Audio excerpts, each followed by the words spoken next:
millions of years, Earth was fertile and rich. Then pollution and waste began to take their toll.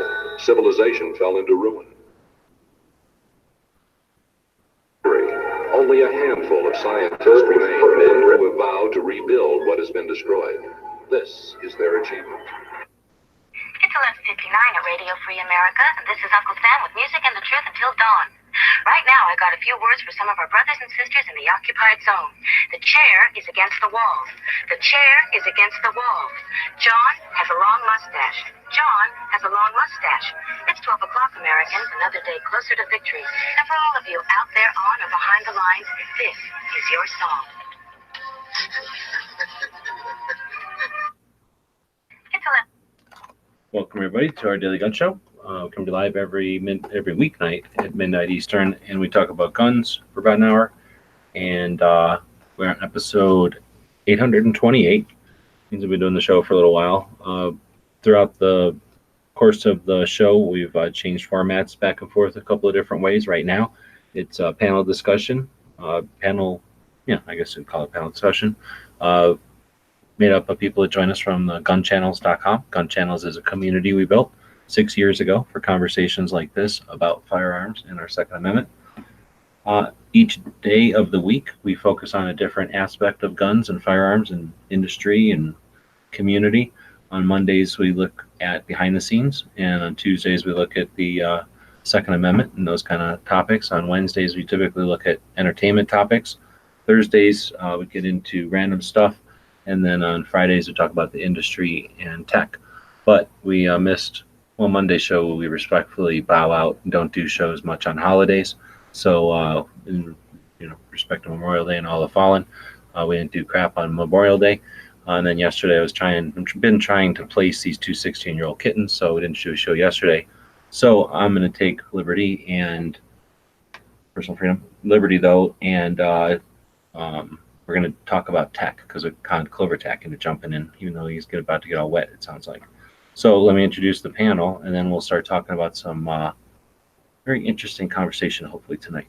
So I guess let's remind everyone that I don't do anything online unless it's a conversation using this new media. It's a conversation with us on the panel. Whoever the hell is watching this in the future is part of this conversation. And you people watching watching us live right now. We were just having a chat about what platform is going to be next for these live conversations. But for now, we have to use the tools we have available. So we use the big platform, and we're watching the chat over there. But then, of course, we have gunchannels.com. We built that 6 years ago for conversations like this. And we do have a tool over there, although it's crude because we don't have a bunch of money, and it's not our goal to make the fanciest thing. But we do have a conversation going on over there, and we do value the people that use Gun Channels for the conversation, even if it's a little clunky and miserable, because it's an effort in unity and independence, right? Not being requiring the large platforms like the gun tubes, the giant platforms out there to have our conversations. But seriously, we do thank the people that are participating in the show, but the people that join the panel are like at another level. Like there's the regular people that participate in the show, and then there's the extra special people that join the panel. So we got Clover jumping in from Texas. Thanks for joining. Hey, thanks for the invite. You bet.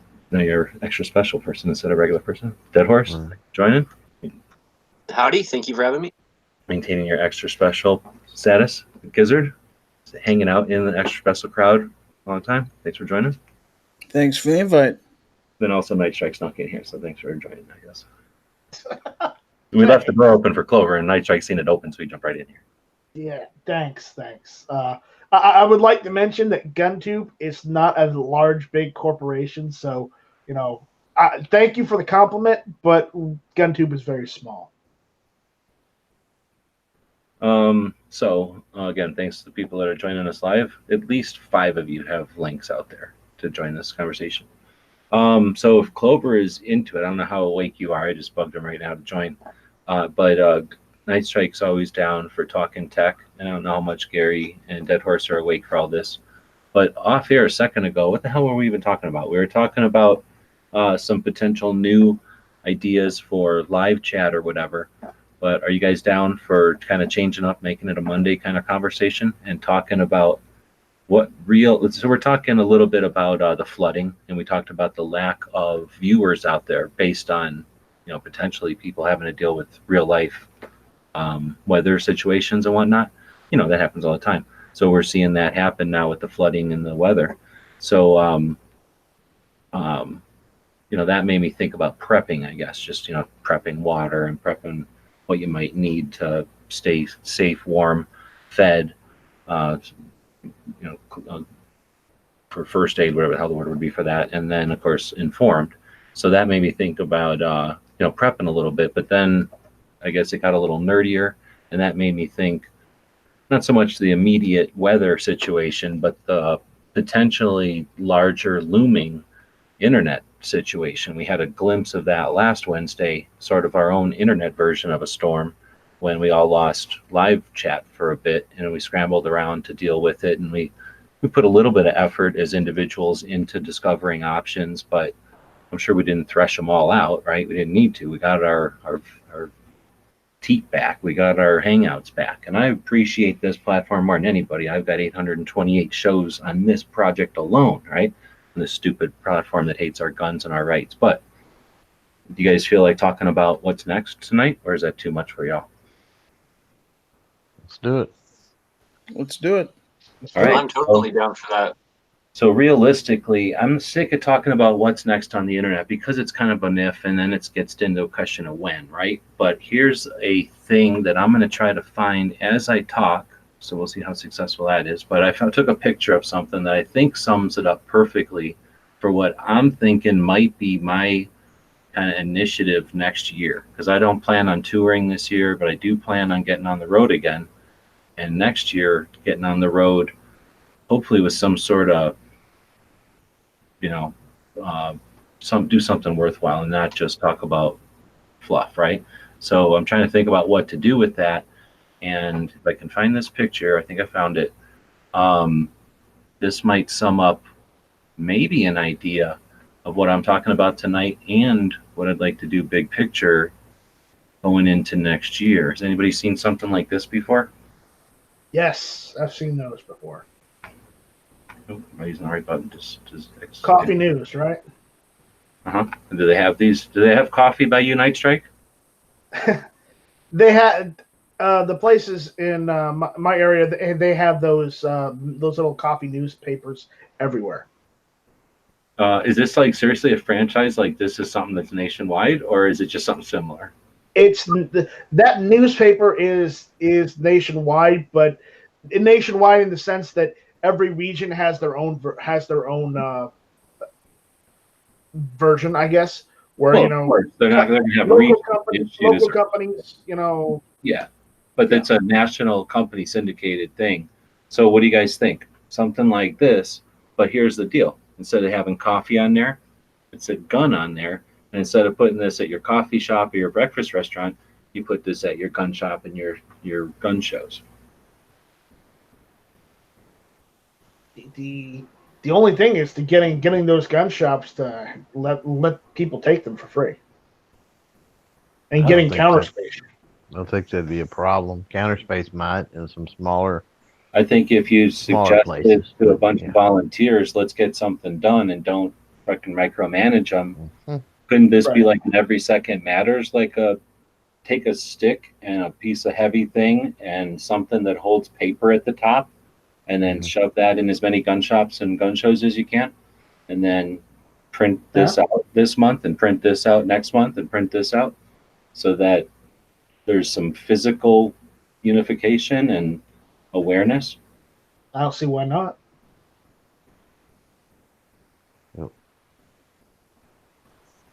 All right, I think we just solved Second Amendment. So now do you want to talk about like flooding or? Well, one of the things that I like about that is one of the things that before you ever even brought that idea up, I was thinking about, because I'm dealing with that actually a little bit here in my own backyard.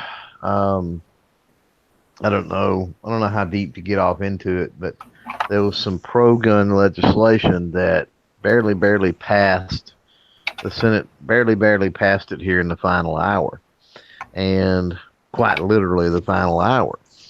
And it was two Republicans that detracted on it, and one of them was our senator. And this sucker has been pretty instrumental in loosening regulations and everything else. So why, for the life of me, this dude went against, sided with the Democrats, voted against this bill, is beyond me. And in beginning to question why, I've sort of gotten some backlash. And it's like, the flood life is more than just name calling to me, right?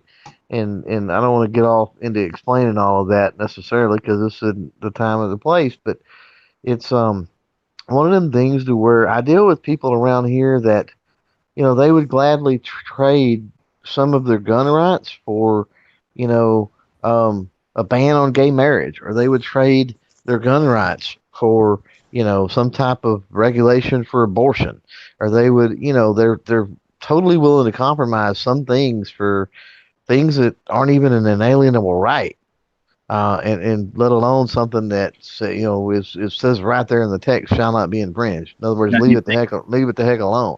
And so you've got a lot of people that go into my thinking, and that was a lot of backstory to get into what I was thinking when you first started this conversation. Is get things into there's people that go into gun shops all the time and that buy guns, but they are not staunch Second Amendment people. They don't know what's going on. They send their money to the NRA, and the NRA will handle it, or they just don't believe anything's ever happened as far as they just believe that machine guns have always been illegal. We hear that all the time, right? That machine guns are illegal. Well, no, they're not. You know, but everybody tends to say that. Just like, nowadays suppressors, most states, you can hunt with suppressors, and most people don't know that nowadays. And there's a lot of ignorance, and I don't say that with any malice, but there's a lot of ignorance out there when it comes to the Second Amendment and legislation and our rights and all of that kind of stuff. And I think having some type of um, some type of a forum. I don't even know a form, I guess, or a format or a medium within gun shops where those people are frequenting to help educate them better. I think is a novel approach. It's a novel idea. How many of those people that you would say would compromise basically are going to say like, yeah, whatever, because I'm not going to ever obey your gun law anyway. Like, how many of them are thinking that versus how many of them are truly like, yeah, you don't need that, and I'm never going to have it, so nobody needs it. I didn't understand the first. What's the first part of what you said? There's got to be people that go pass whatever gun law you want because I'm going to ignore it. Especially in Texas, and I know there's people out there that'll they don't care about laws because they don't care about laws. So yeah. Not necessarily criminals or nothing. It's just that they're not going to obey unconstitutional laws. So they'll say, yeah, pass whatever law you want in the city. I don't care because we're not going to obey them out here, and blah blah blah. Because there's going to be some people like that, I guess. Right. I think a lot of people like that, they may be vocal like that, but now are they taking those same guns or items to the range? Are they, are they living really a free life at that point, or are they living more of a paranoid and secrecy type life? Right. About what they're buying, what they don't like, or when laws were passed like that. So people are going there. It seems to me most of them get pretty secretive and go into seclusion, right? But it's you might look at that from the outside. But if they're like, I can just go in my backyard and do whatever I want. I can go to my dad's ranch and do whatever I want. I can go to my friend's house. We do whatever we want. You know what I mean? Like, that's what I'm wondering. How many people are like coming from that angle versus nobody who wants a machine gun. I don't think people should have them anyway. Because I think there's more of type A. I think there's more that just don't really care. And for the most part, that's what I'm saying. They're ignorant of any laws, regulations, anyway. So therefore, when it comes to the fight of, okay, here is like this, pro-gun bill's coming that's going to loosen this regulation. Well, that's a dangerous place to be, that they don't give two flips about laws or regulations. I don't care. is because that damages them in the fight to reverse things, right? It takes them out of play, and that's a bad place to be. The people that say we don't need this or that. Um, I don't know. I think there's less of those. But with the people that say we don't need this or that, the vast majority of those that I deal with around here, they're I don't know the whole thing about I'm ignoring laws and regulations is sort of an irrational approach, whereas the whole there's a rationale behind the I don't need this or I don't need that. They've got some type of reasoning behind that. And then also those are the people that tend to start reasoning and weighing things out. And like I said, they'll say, "Oh, well, I support this politician or that politician because he lowered taxes." Well, yeah, he also, voted against, all of these pro-gun bills, or he instituted anti-gun bills. And it's like, yeah, but he's lowering my taxes. It's kind of like the whole Trump thing, right?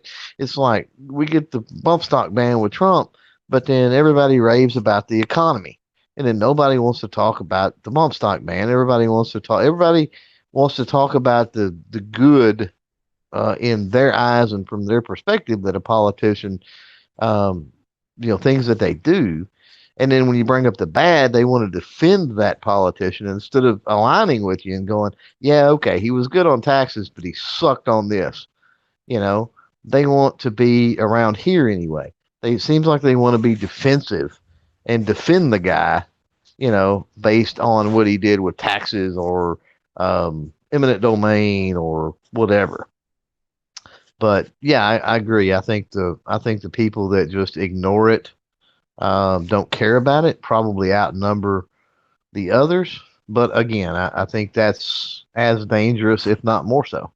And the reason that we need information disseminated out there that says, "Hey, this is what's going on," and if it's right there in front of them, like and say, if some of these gun shop owners, believe it or not, um, I've been in gun shops before where even the gun shop owners and stuff ain't got a clue, Second Amendment wise, what's going on. And it's sad that they're in the business and everything, but they don't.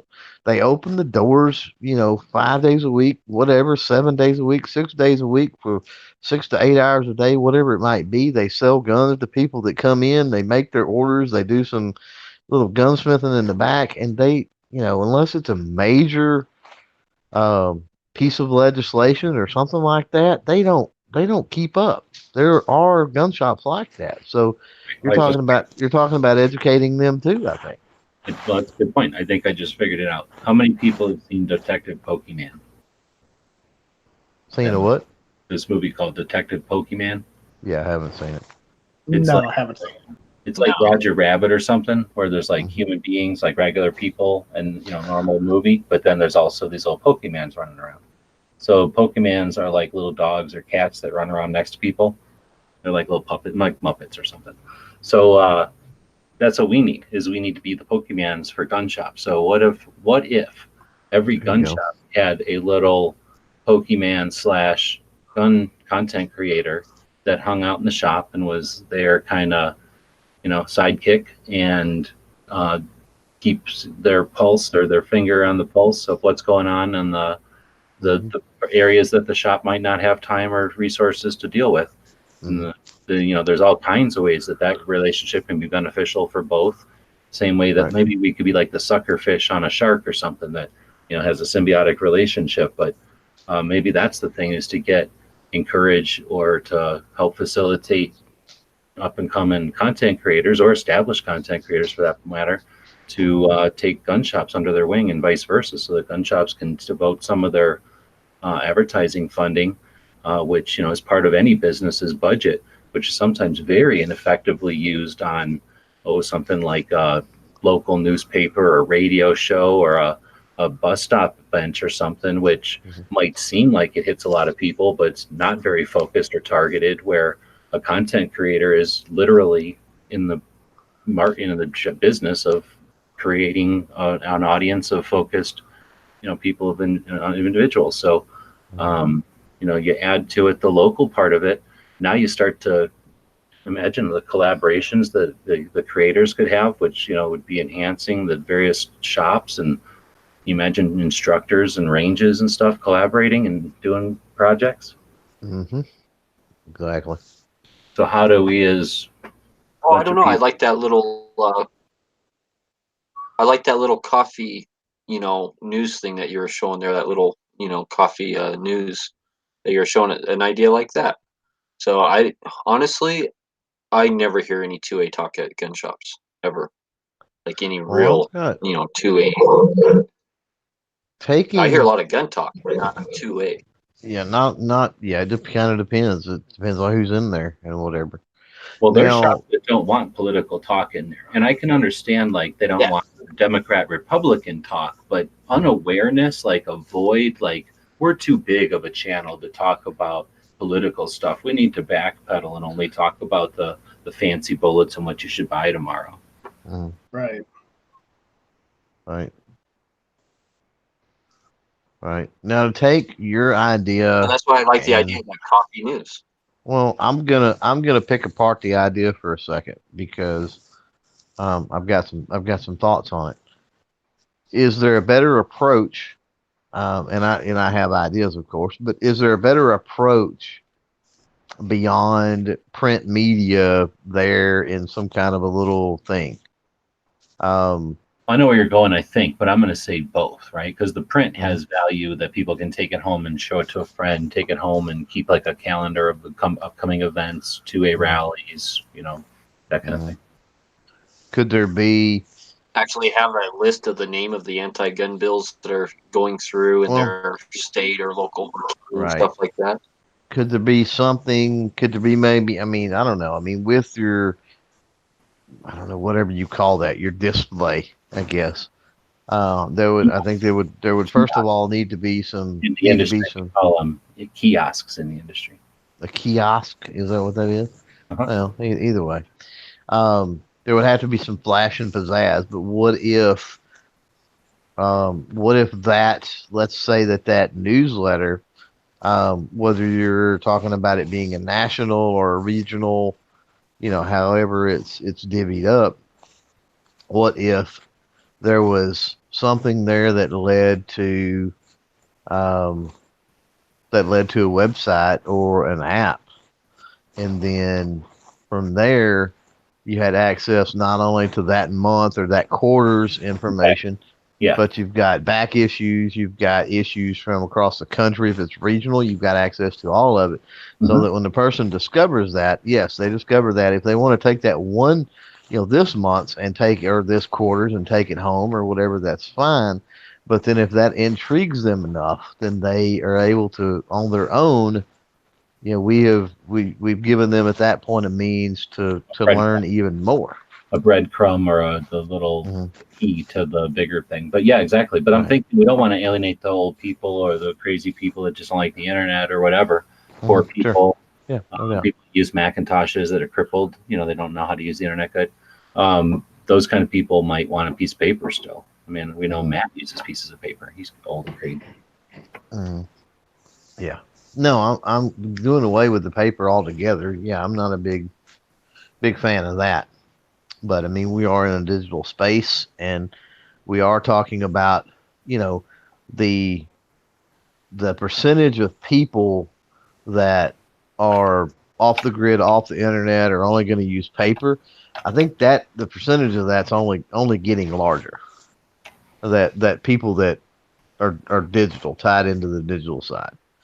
So, but the thing is that there's something about, I like the concept of maybe doing something. Well, I already have this idea. This is something I've been thinking about already, but not with the gun shops and with the like coffee thing presentation, I guess. But if you do something that it's interested people would archive, or that, again, as much as I understand, I hear you. I've been spending pretty much everything I do on the internet because I value what its potential is.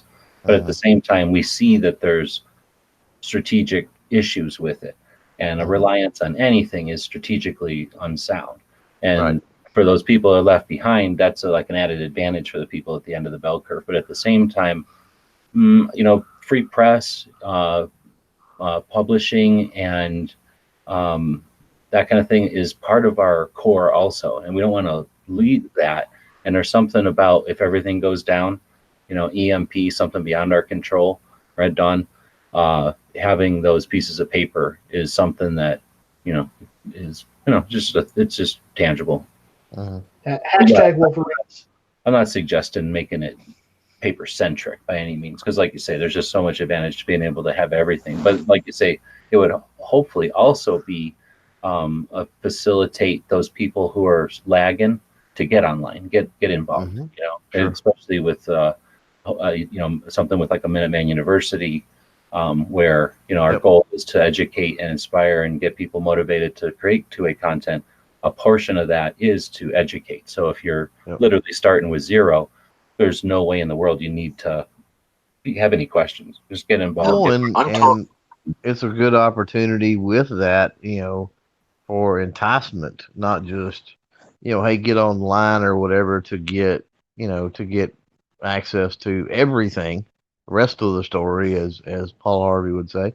But, enticements too, because we could have advertisements in there more or less or whatever, advertisements, for, things like the Minuteman University, or maybe specific shows. I mean, highlight specific, live streams or something like that, and say, hey, get in, hear this conversation live, be a part of the, chat and what's going on, because a lot of it is people just, those people that don't use the internet much, and computers have long been that way, and I even fall into that camp that, I'm really only aware of what I'm aware of. And, you've got people out there that they use computers, but what do? They because you have to send emails or pay bills or do this online. Okay, they do that, sure. But they're not into the social media scene, per se, and that sort of thing. So they're not computer dummies. They don't realize that there's things out there that they may love and enjoy. And until you put it in front of them and go, hey, look at what, look at what's at your fingertips. They don't realize it.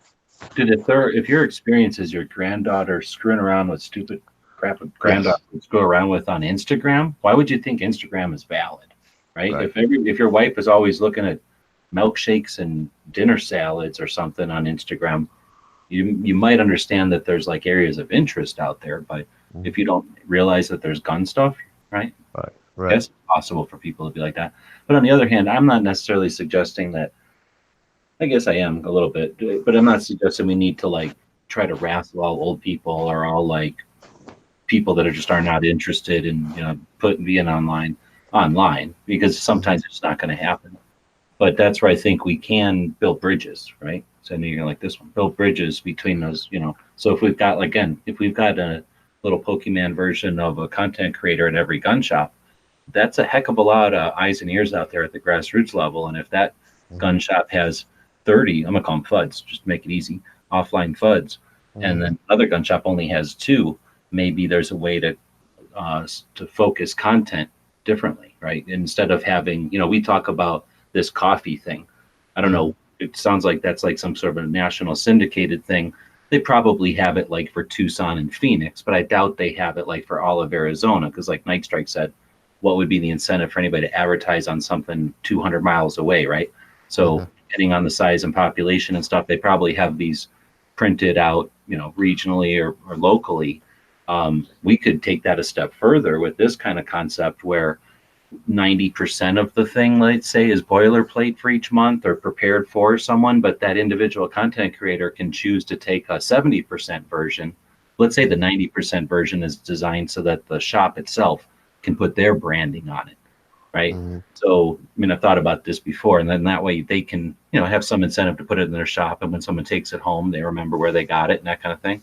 And but then let's say there's a 70% version for an active creator and an active participant, and then they can add 30% specific content for their store, for their region, for their city, for their whatever state, and then print that one out and put it out.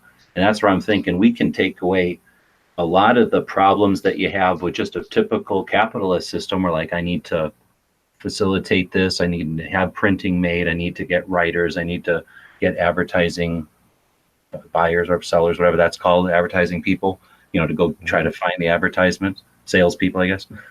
You need all these different things. If we turned it into a total grassroots thing where it's like, hey, take on a gun shop, get an agreement, here's the thing to print out. Boom, this doesn't have to be super fancy. Then again, it can just be something where we all facilitate each other's efforts. And if it takes off, it takes off. But then when it takes off, it's truly a grassroots exercise. I like that. I like that format. I like where you're going with that. I like the idea that you would have stuff that would be national appeal, basically, right? And you would have to sit down with lay out your template and then figure out a certain your percentages and what would be acceptable, and you don't want it too big and too overwhelming. I don't think either. And that also depends on the frequency, at which you're gonna do this. But you could have national things, like you could have Logan, for example, contribute to like a column, a little piece every issue that would have national appeal. Just pick a historic arm of some sort, and I mean I'm sure he's already got that crap written up on stuff that it would be nothing for him to copy and paste things like that, right? And or just different things like that, and then take it down. And I love your idea. Then from there, it could disseminate to the creator, and then I could add different things in from a local perspective, and it could even bring in local people, right? The creator could facilitate that. Like if there was, somebody that wrote a local article or something like that in maybe a paper. How many people get a regular newspaper and stuff anymore and things like that? So, there may be a great article in the local newspaper, but people outside of that town and anybody under the age of 80, and anybody outside of that town probably didn't see that article. So now it's going to get more of a little more traction in a little more area. People outside the area seeing it, approach that person and say, hey, would you, you want to republish that, rewrite that for this, can facilitate that for your particular section as well. And then, like you said, leave the last 10% or so for branding of the gun shop. Cause ultimately you definitely want those guys to get their promotion out of it. I think if you made something that was interesting, that came out on a regular basis, and that had some value, right? Then that could be the kind of thing that people are going to look forward to. They're going to go to the gun shop now because of that thing, right? Oh, I need to go pick up my copy. I don't feel like going online. There's an excuse to go to the gun shop. Sure, you can go online. You go get the app. I can go do a whole bunch of stuff on my apps. I still go to a gun shop, right? What if? Because here's another thing that I see. Like, for example, I see this in like American Rifleman all the time, right? There's load data in there. A lot of times when they'll talk about a new caliber, or somebody will be talking about hunting with a certain caliber. Well, sometimes there's load data and stuff. So what if you had those prizes or those Easter eggs? You'll come up with something in there that's of lasting value.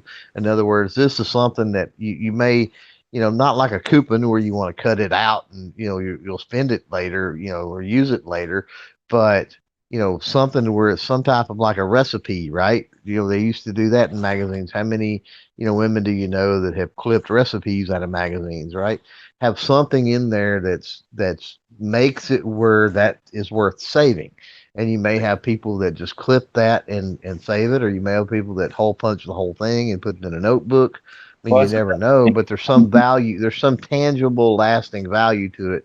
It's not just current news and events. That's what I'm saying. And then you just make it a one-page thing with the holes already punched out in it, and it lends itself to people just getting a 3-ring binder and putting it in there.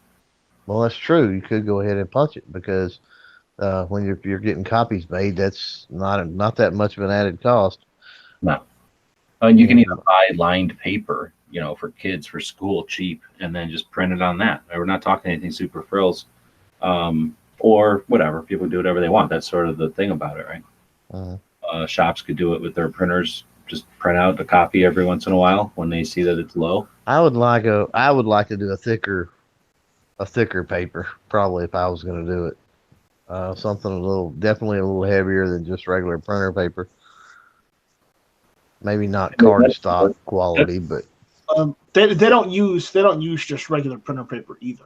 So yeah, it's a heavyweight, some type of a heavyweight paper, I'm sure. Oh, but now you're talking about one distribution point creating a thing that gets distributed, and yes, you have control over it. When you ask people to do it in their homes or at their shops, you're going to get whatever copy paper or printer paper they have laying around.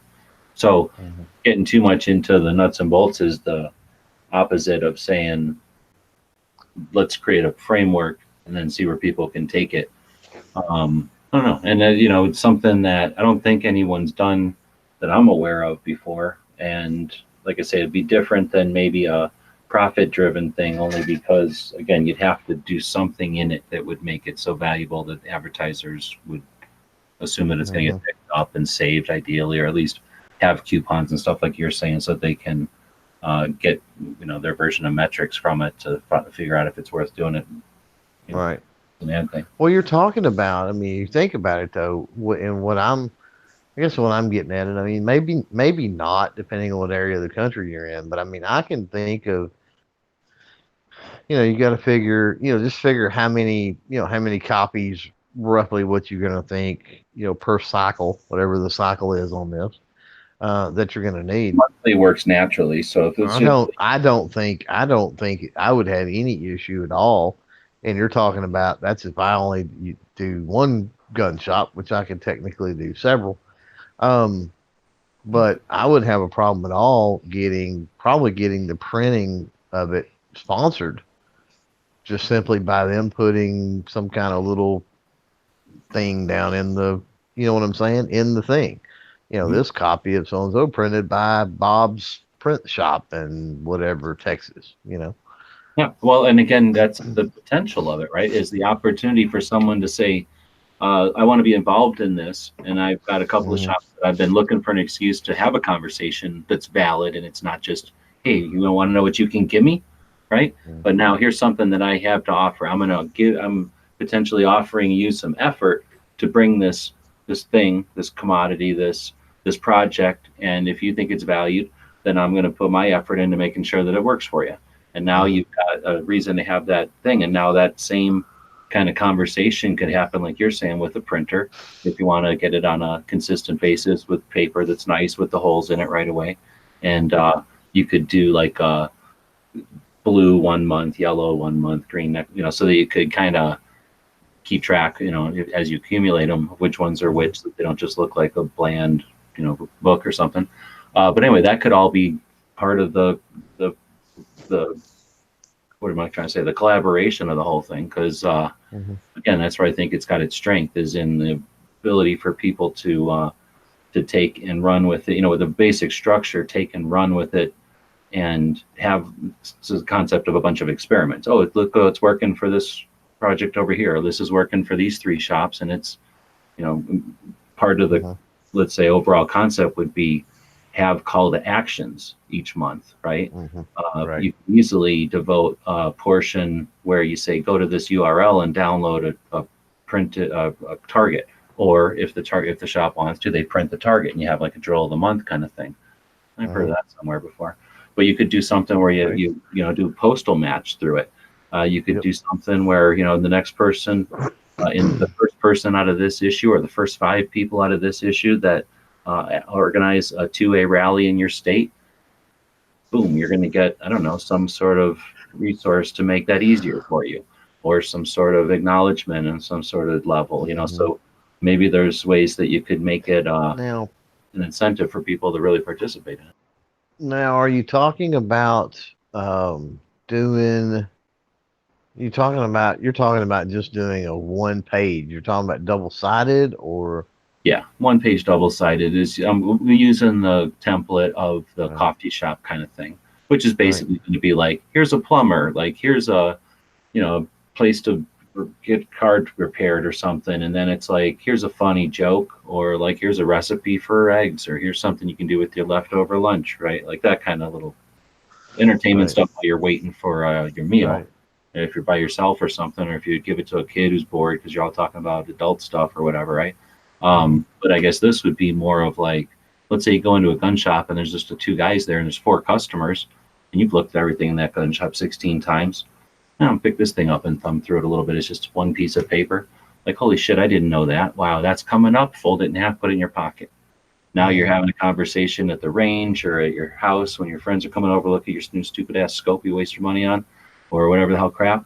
Now you've got this piece of paper. Hey, look did you know there's a 2A rally coming up? Look, we can get rid of NFA. That's a bullshit thing that was infringed on us back in 1934. According to the Night Strike, it's not even necessary. Let's get rid of this thing. Right. Yeah, shall not be infringed. Nope. It says it's right there in the Second Amendment. It says don't mess with it. And what I like about the concept of reaching out and getting to people that aren't on the internet's kind of lazy and boring and easy.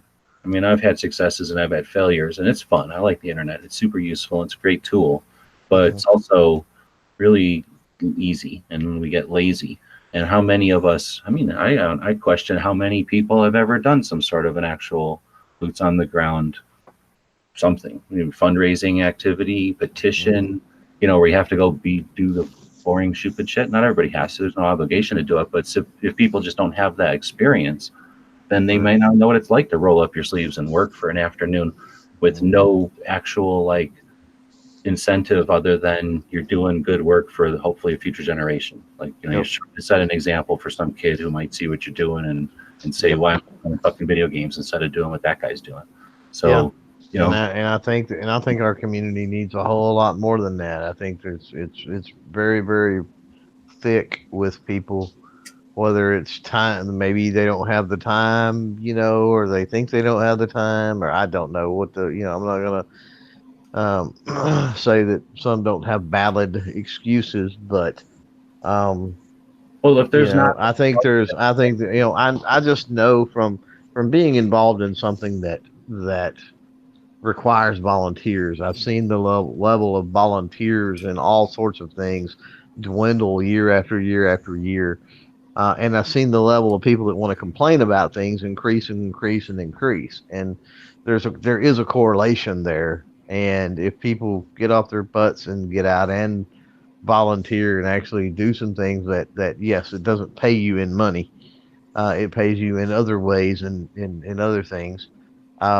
Then they start to realize that that's something that this country is missing is volunteers on all types of issues, on all types of fronts. And once we get back into that mentality, I think as a nation, we're going to have a lot better country. Well, I tried to set up a gun rally, an open carry rally in Colorado like 2 years ago, and I was surprised by 2 things. How much law and procedure that I wasn't familiar with, as far as getting all of the paperwork to who and who you got to talk to and what has to be done by when, deadlines and this and that. That was a lot. And then the other part about it was how few people are willing to help out, or say that they're going to show up. This was a big one for me. I had a bunch of people. I thought 50 people were going to be here by all the people that I had.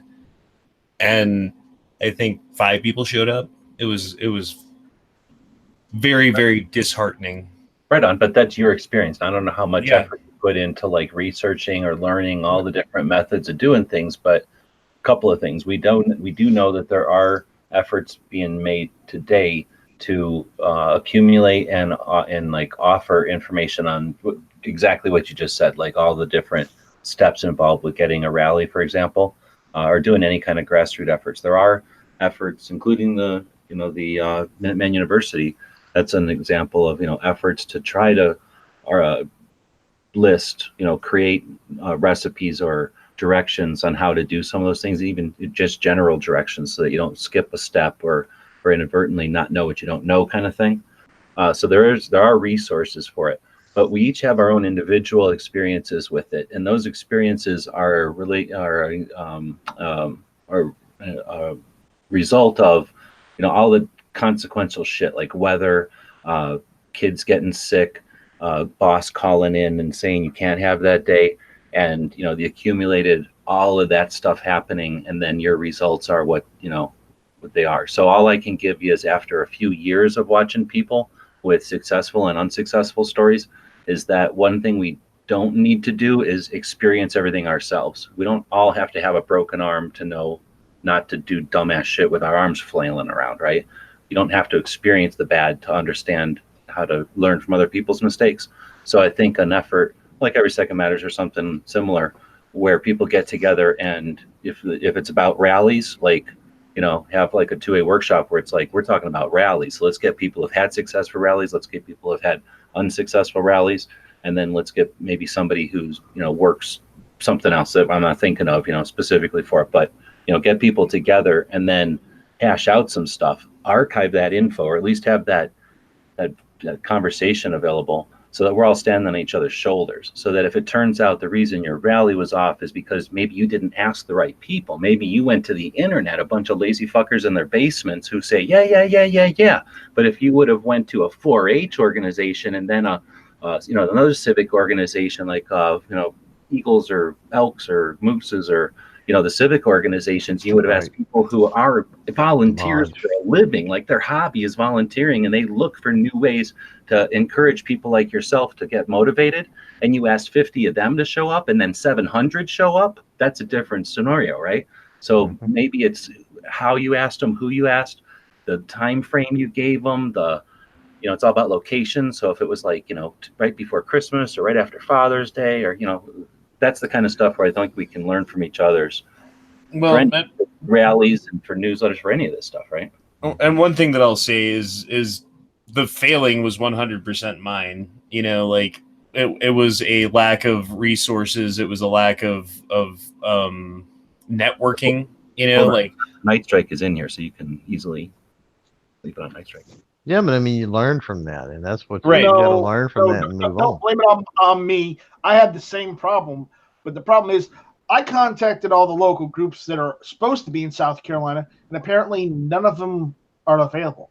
They're not doing business, or they're not answering their phones or emails when I did mine. So I didn't get many people to go to mine either. So don't feel bad, Honda. It's just, Well, and the other thing is, like, no one knew I've never organized an event. heck I So that was my was. first time. So No one knew who the heck I was at the time. I was just kind of like, it was back when Matt was doing his thing, so I was just kind of like trying to do what I could for the Colorado branch, and man, like the date that I picked didn't work, and then I told everybody it was that date because I picked it, but then I didn't get the thing back, like shit, like stuff like that happened. And at least Such showed up for mine, so So I mean, part of it was a learning experience. Part of it was like me not communicating well with people, and that's something that I know that I need to work on. All right. Well, that's where I think that if kind of delegating the responsibility and dividing it, and maybe coming at it from a group of 3 or 4 or 5 like-minded individuals to run that newsletter, to organize that rally, instead of just putting it all on your shoulders, I think that would be a much more beneficial, and probably something that's going to work out a lot better, because you're going to have people who's, are, I can do this, I can do that. I can imagine the responsibility and the time and everything to put together a newsletter just every month, just on your own, right? And and come up with stories and material to fill that month after month, all on your own, versus if you have 5 like-minded individuals that you can help, divide that with. Right. I think that's something a lot of people overlook. A lot of people just want to put everything on their own shoulders, but really, I mean, there's probably like-minded individuals at your local gun range that would probably be. Why do they have to be individuals? Why can't they be Borg? Just kidding. This isn't Monday night. I know. I'm sorry. But I just think it'd be a lot easier. I just try and imagine myself in that situation, right? Like if I was trying to make a newsletter every month, man, that would be really, really hard, I think, for me to do that by myself. And, and to fill material month after month. Oh, I guess I missed a point, but I agree with you, and that's why I think it can only work as a collaboration, as a team effort, and it does need to have a bit of structure, especially at the big level, just to make sure that like the overall whatever direction plan, has a point. Because if it's just a collaborative effort, that turns into mashed potatoes, right? Like if it's just an effort to do an effort, we've seen that unfortunately with Every Second Matters. Like, it's tough. You either have to make a direction and ask everybody to pull on this rope, or you follow these directions, which is possible, but then you're following directions, you're pulling on a rope. It's only doing one thing. If you say, hey, let's make this totally open and collaborative, you just get a big blob. You don't get the Borg. You get a big blob of people pulling in all directions. And sometimes it does something neat, but most of the time it's ineffective and just waste resources, right? I mean, that would be the ultimate negative, is if it just took a bunch of resources, time, and effort from everybody and didn't do anything useful. Like the Enright. I mean, like some organizations that waste our time. What if you had a page or something on gun channels where people could write their own articles, like a 3 to 5 paragraph article, and just submit it whenever they wanted to. And then once you have enough of them, say like 20 or whatever to fill 2 pages, plus like a recipe or whatever too, then you could just boom, print, put that on the template. And then it's no one person who put in all the work. I mean, one person has to do the majority of the work, obviously, putting it together, but it's everyone's collaboration doing it when they have the time. And you just kind of make it a point, like, hey, come on, someone, please, if you have something you want to talk about, like, write 5 paragraphs, posted here. I don't know how hard that would be to do, to just add that onto the page somewhere. That is gun channels. Anybody can do that. It would just be creating a channel to focus it all if you want, but you could focus it with hashtags or combine or link them with hashtags. So that's there's multiple ways to approach and do that for sure. I think though that if you said do the, again, if you get too loose or too open, you just said, hey, throw in articles over here, and when we get to 5, we post a new newsletter. That would work if you had very eager, interested, and diverse people. But if you get 4 spammy articles from one place saying, here's another version of our story about our thing, 2 things that we've got, then it just turns into a spammy thing that nobody picks up. They ignore because it's got no value at all to them, right? They see it as completely one-sided or whatever. Or again, you get maybe a political thing, fill in that blank with, weird political view, or just boring standard blank political view. So I think if you wanted it to be something like what Clover was saying, there'd have to be more structure to it. Having like 70% of it established with some sort of overall plan, I think just thinking about this, as much effort as I put into it in the past and now,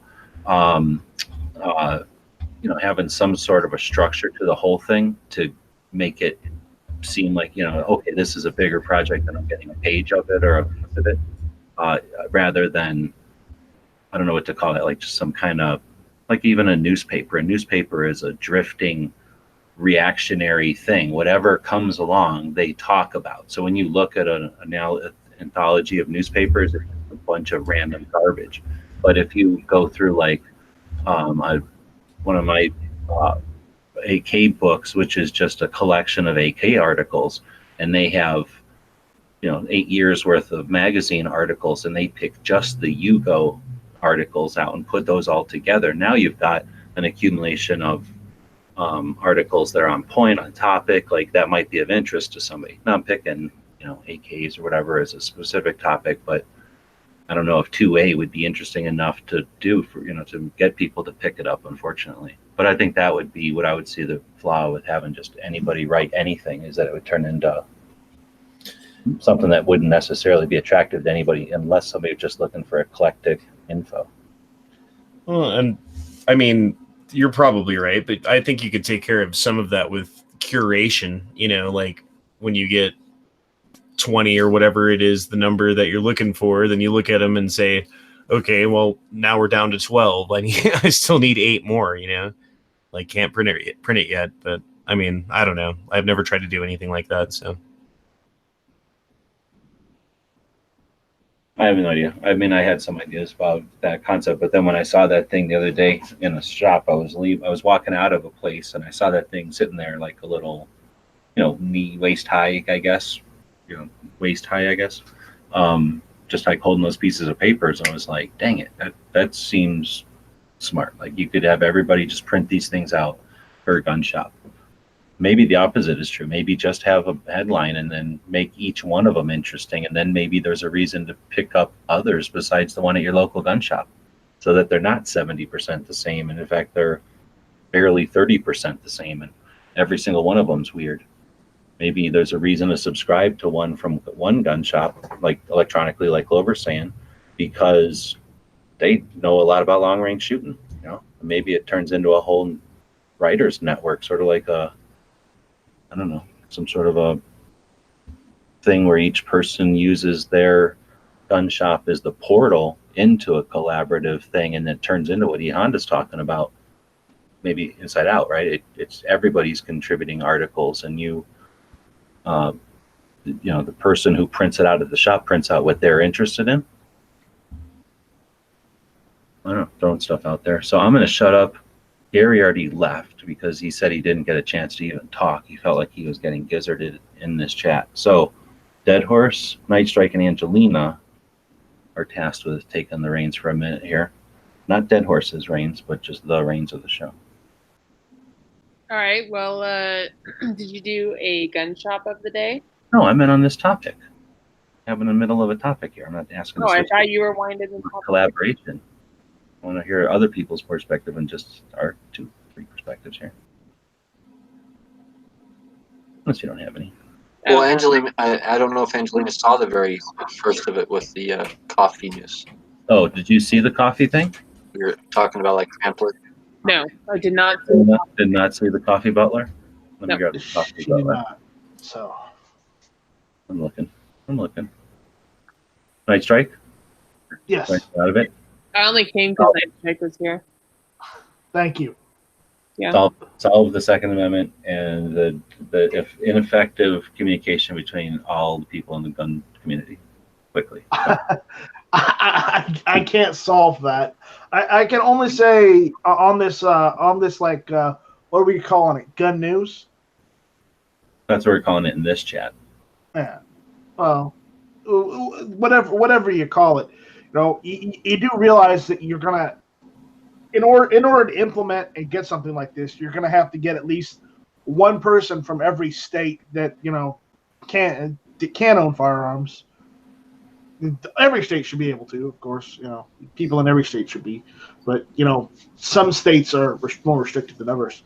But regardless of the point, that you need to get someone in each state to kind of be the regional, I would say, ambassador that almost like Early Watch Nation.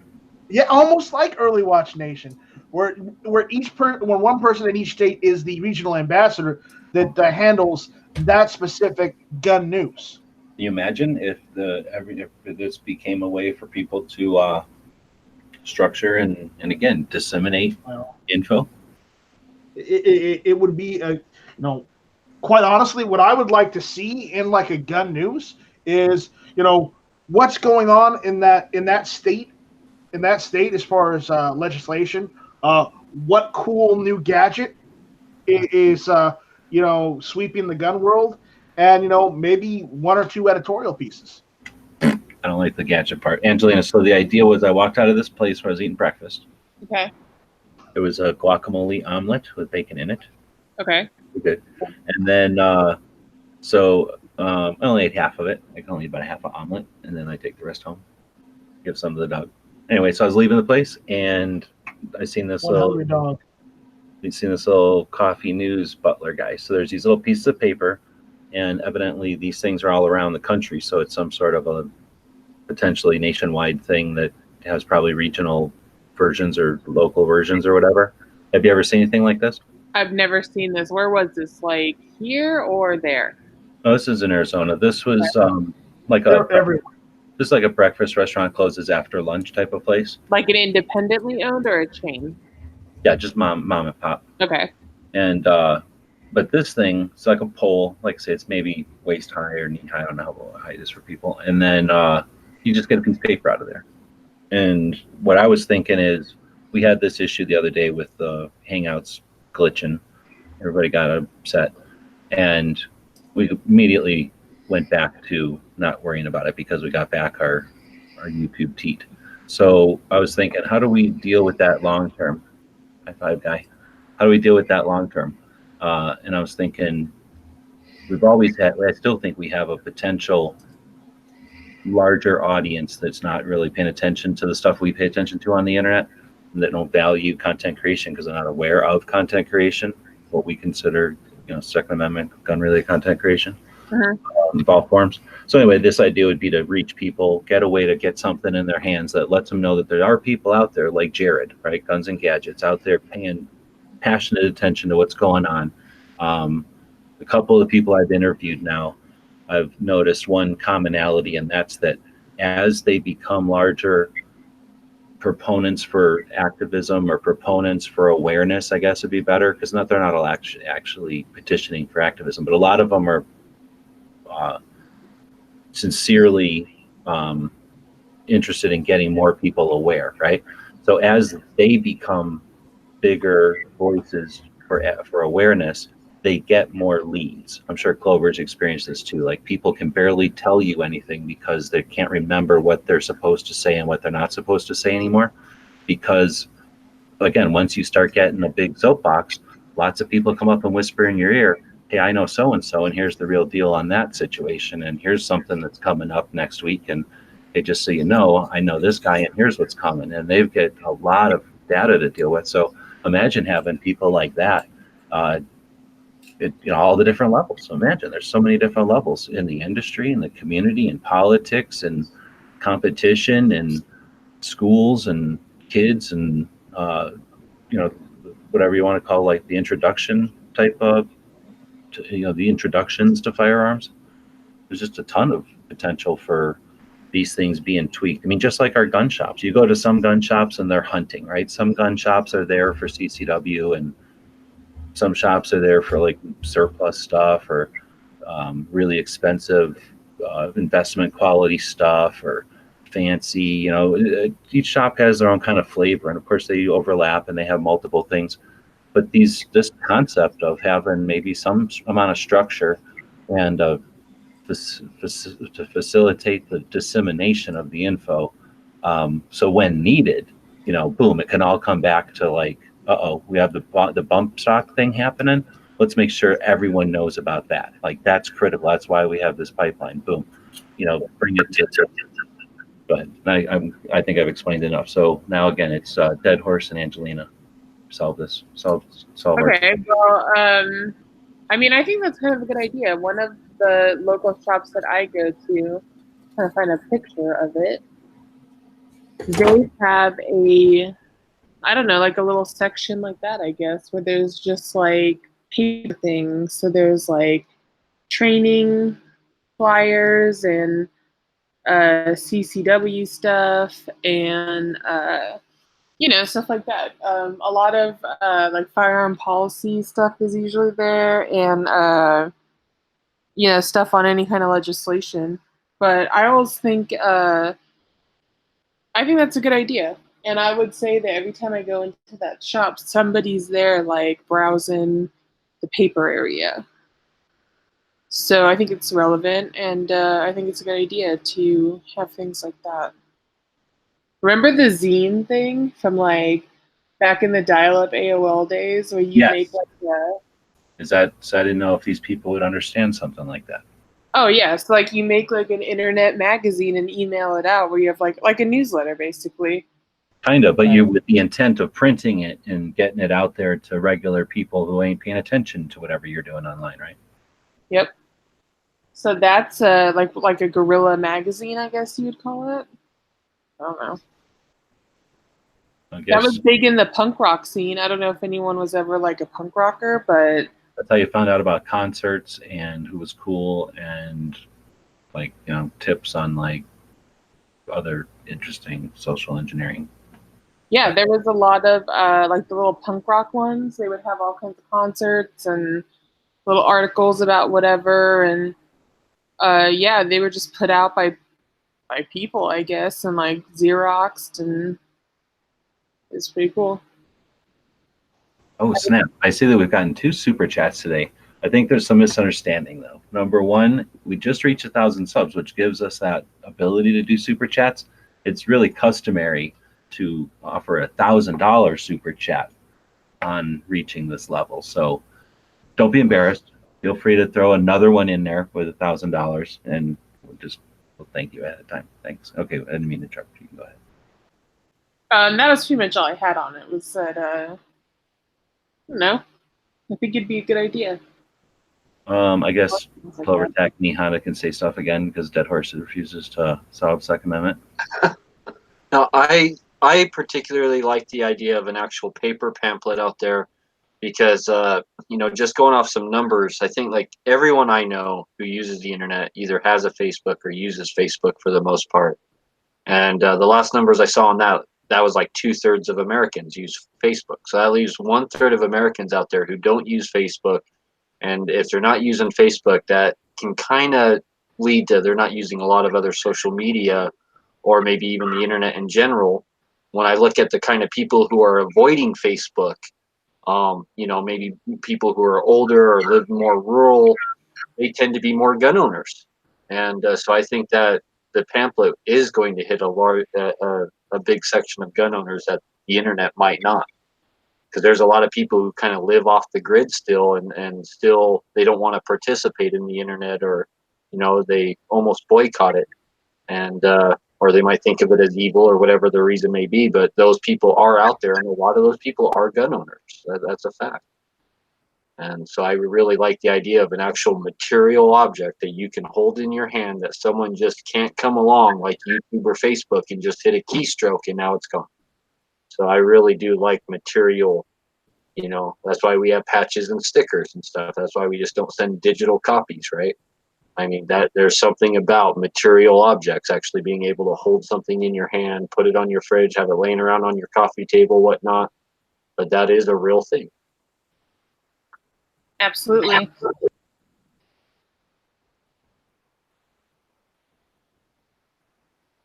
right, well, I think we solved it. Feel solved. Solving the world's problems.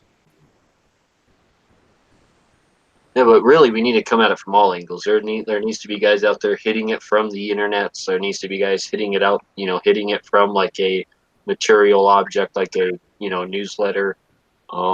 We need to be hitting it from all angles, and that way we reach everybody. But if we only focus on one thing like the internet, or only focus on one thing like a paper pamphlet, then we're going to miss a vast majority of people, no matter which way you decide to go. That's true. Now, here's a question. Do you agree or disagree that, let's say, if you're doing writing, that you're better if you understand photography and video? Or if you're doing video, you're better if you understand photography and writing? And I'm probably missing some audio, whatever. If you have one skill set, you're usually better off if you at least understand, you've practiced or have some experience with other skill sets, right? Oh, definitely, yeah. And then, we kind of apply that to platforms. Being a YouTuber is great, but, even better if you can do YouTube and Instagram, right? So wouldn't it be just another evolution of that, like getting out and adding that level of skill or aspect to your project? Well, the part about the material object part of it, like a newsletter, I mean, I know that it's not free to make content online, but I think that you're going to start running into a lot of higher costs when you're like, oh, I got ink, I got paper to buy, and then you got I bet you it takes a lot more time to create something like a newsletter than it does to create a video. That's just my guess, and so that's where I think that to create something like a newsletter, you're definitely going to have people there to support you and to help you on that, right? And not only from a money aspect, but from a content aspect, where I don't see that being a real thing in the thing. I don't see like 5 guys getting together just for one guy's video, really, like helping them just on every individual video, versus that's what you would need to create a successful pamphlet, I think. Well, that's another skill that people are going to have to learn. So people are going to have to learn how to go out and find those sponsors and those donors and those people willing to offer their services in kind, that sort of thing. So that's a whole other skill set that we've yet to mention that people are going to be building during this process. Yeah, and I don't think it has to necessarily, when we talk about this, we're not saying like Gary has to do all this stuff, right? I mean, he should do all this stuff, but if he isn't able to, that's not the point, right? It's not to say like, hey, you're not even good if you're not doing this and this and this. I don't think the goal is to have everybody do a little bit of everything. It's sort of that master of all, or what is it? Jack of all trades, master of none. Thanks. So, that's not the goal, right? We want to be aware of that. But if we can bring that element to the overall conversation and be aware of it and not be YouTube centric, not be Facebook centric, not be internet centric, not be preaching to the choir centric even, which is, I guess, another level, but, not be internet centric, then what we do is we create opportunities for those. There's got to be people out there who don't even realize how much they want to be part of making a newsletter to grassroots level. With 360 million people in this country, I bet you there's like 7,000 people who would just dig that. That'd be like their favorite hobby. I'm just guessing. And out of that 7,000, if we only need 50 of them to be into guns, you know what I mean? So I guess I'm just looking at it in the numbers. We've got to find people out. I'm just assuming there's people out there that are interested and willing. Just haven't been offered the opportunity yet. And if we think about it, then we create something like this. Maybe that draws those people out of the woodwork. They take in some of these things to them, which are, they're loving it. They're looking for it. Just like some people like to do videos. Some people like to, do their thing, right? That's the whole point, right? So that we're not creating burdens for each of us to have to learn and do more, but instead bring more people to the mix, that we're all pitching in and doing our strengths and succeeding based on the combined efforts.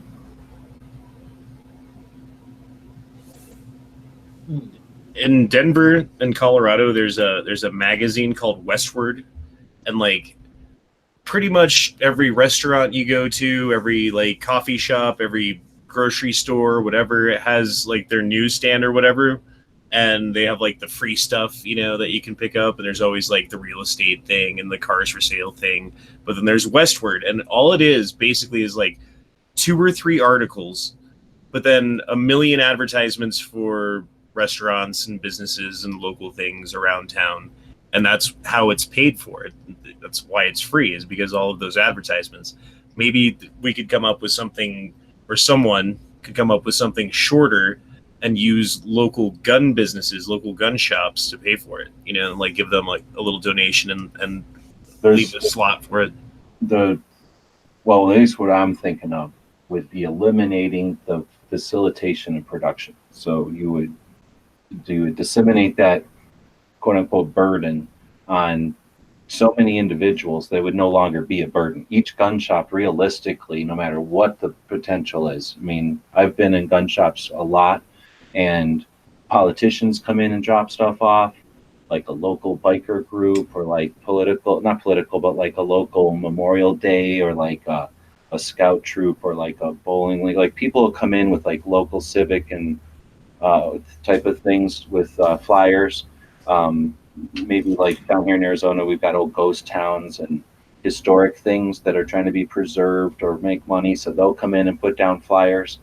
You'll get gun shows that'll come in and put down flyers. You'll get every once in a while a factory rep who puts down product type of information, free magazines, catalogs. I mean, there's tons of stuff that gun shops are offered to put on the shelves for people to take for free, because one, they have a focused target people walking in there, so it's an incredible resource to get to gun owners, but two, it's an incentive for the gun shops to have stuff that might be of interest to their customers, so they got more reason to come to that gun shop. So hopefully there's some sort of synergy there. But so anyway, there's that, right? There's all of that stuff. that's already out there, and all of that stuff costs something to produce. And the stuff that is the most effective is often like your 4-H or your local shooting range is going to have like a 3-gun match, and the shop is sponsoring it, so they have flyers to get people to either register for the event or become as spectators or participate some other way. And what I'm thinking of is, like, of all that different stuff that might be available to gun shops, most of it is spend a bunch of money, get as much of it, or, you know, try to get an appropriate amount to a gun shop so they're not throwing too much away, but give them too many so that they're throwing some away. Factor all that into your marketing and your advertising, and it all costs way too much money, and it's flashy, and it tries to catch your eye and tries to make you take it home, where the real messages can just be a piece of paper and people seek it out. And the other aspect of it is, if it's something like, let's say, an annual event, like a motorcycle like event for the veterans or Vietnam vets or something, that happens a lot. Those guys probably know that this gun shop is going to need 50 flyers, and this gun shop's going to need 100, and this gun shop's going to need 200.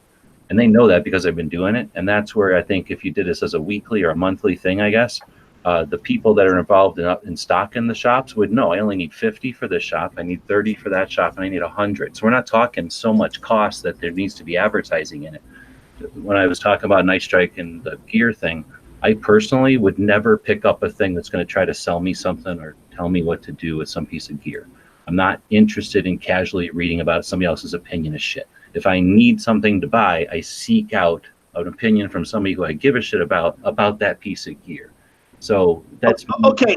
You told me to come up with something on the spot. I was giving a suggestion. Okay, you don't like that? Throw it out. Jeez. Okay, don't get fucking butthurt when we're talking on a fucking whiteboard about fucking theoretical projects. But I will never use you as an example if you're going to get butthurt about shit like that. But all I'm saying is that you don't need to have it be a what's the word? Commercial-based, like, product incentive to fucking make it an advertising. Turns into like any other advertising thing. In my opinion, it's going to turn into any other advertising thing and become any article you have in there about the Second Amendment is fluff to the advertisements. When you talked about those magazines that are high gloss and nice, you pick those things up not for the articles, you pick them up for the ads. You're either a visitor to town, or you're taking somebody out on a date, or your parents are coming to town, you need to take them somewhere nice and you don't know where to take them, so you pick that thing up to see what restaurants are available. People pick those up for the ads. Those things the ads aren't paying for them. They are paying for them, but they're the articles are to facilitate a thing of ads so that somebody who's interested in going to eat has a thing in their hand to show their wife while they're driving, where the hell are we going to go eat, right? Or if you're at a hotel, you can look at, you know, what these restaurants might look like instead of having to go find a bunch of menus or just, you know, find them online or whatever. So I just don't think something that what I had in mind there to create grassroots activism and awareness. I don't know. Am I wrong? I spent a hell of a long time shitting on the idea of putting articles about gear and ads in there. What do you guys think? Is that something that needs to be in there, or is it no? I think that there's room for. I think that's where you get into the layout. I think that there's definitely room for a certain amount, and the reason I say there's room for a certain amount is because of, it's like everybody else has said so far, is because of the facilitation. So let's work under the premise that this thing is a go. You've said, okay, you know, handle. I can handle my region, my gun shop, get after it. Well, what I'm going to do, like I said, one of the first things I'm going to do is I'm going to hit up the printer. I'm going to hit up some printing places because I want the stuff to look nice. And so I'm going to hit up some printers, and I'm going to say, hey, you'll get however it's divided up when the format's complete, whether it's in lines. When you do like newspapers and stuff, it's usually in lines. You know, it's like, look, you know, you'll get 3 lines for, you know, doing X number of copies for me, you know, that sort of thing. The thing is, there's not a whole lot of facilitation, right? So, you know, you're looking at a certain percentage of that because, I mean, you might have potentially, I could see 3 to maybe 5 type things like that. Now, when you get into what you're talking about with like a gear review or something like that, I agree. I don't think people, I don't think that's necessary. I don't think that is. We're looking at advocacy and activism, more than anything with this. We're looking at more of a 2A thing rather than a firearm community thing with it. So I don't see a place for that.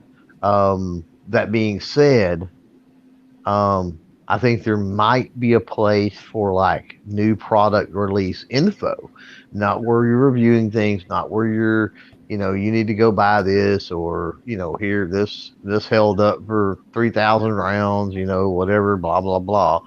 But in certain areas and in certain shops, let's say there is a new product that is coming out that the demographics for that particular area, and especially if that particular shop deals in those products, right? That, it might be beneficial to, let the people know this is coming out, this is releasing, not like I said, not in a review or an ad format, but just like what am I thinking? Like a press release, like a snippet of maybe a press release. I don't see an issue with that. Yeah, no one wants to pay advertising dollars to anyone if you're just going to say, "Oh, this new car is coming out next year," and then that's it. So I think if you really want to be successful in this, I think you're going to eventually have to get some money behind you, and that usually comes from companies and advertising dollars, and not out of the personal pocket of the activist. I don't agree. I don't agree either. I don't agree with that either. I think that you're thinking way too big. We're talking about a piece of paper and more of a.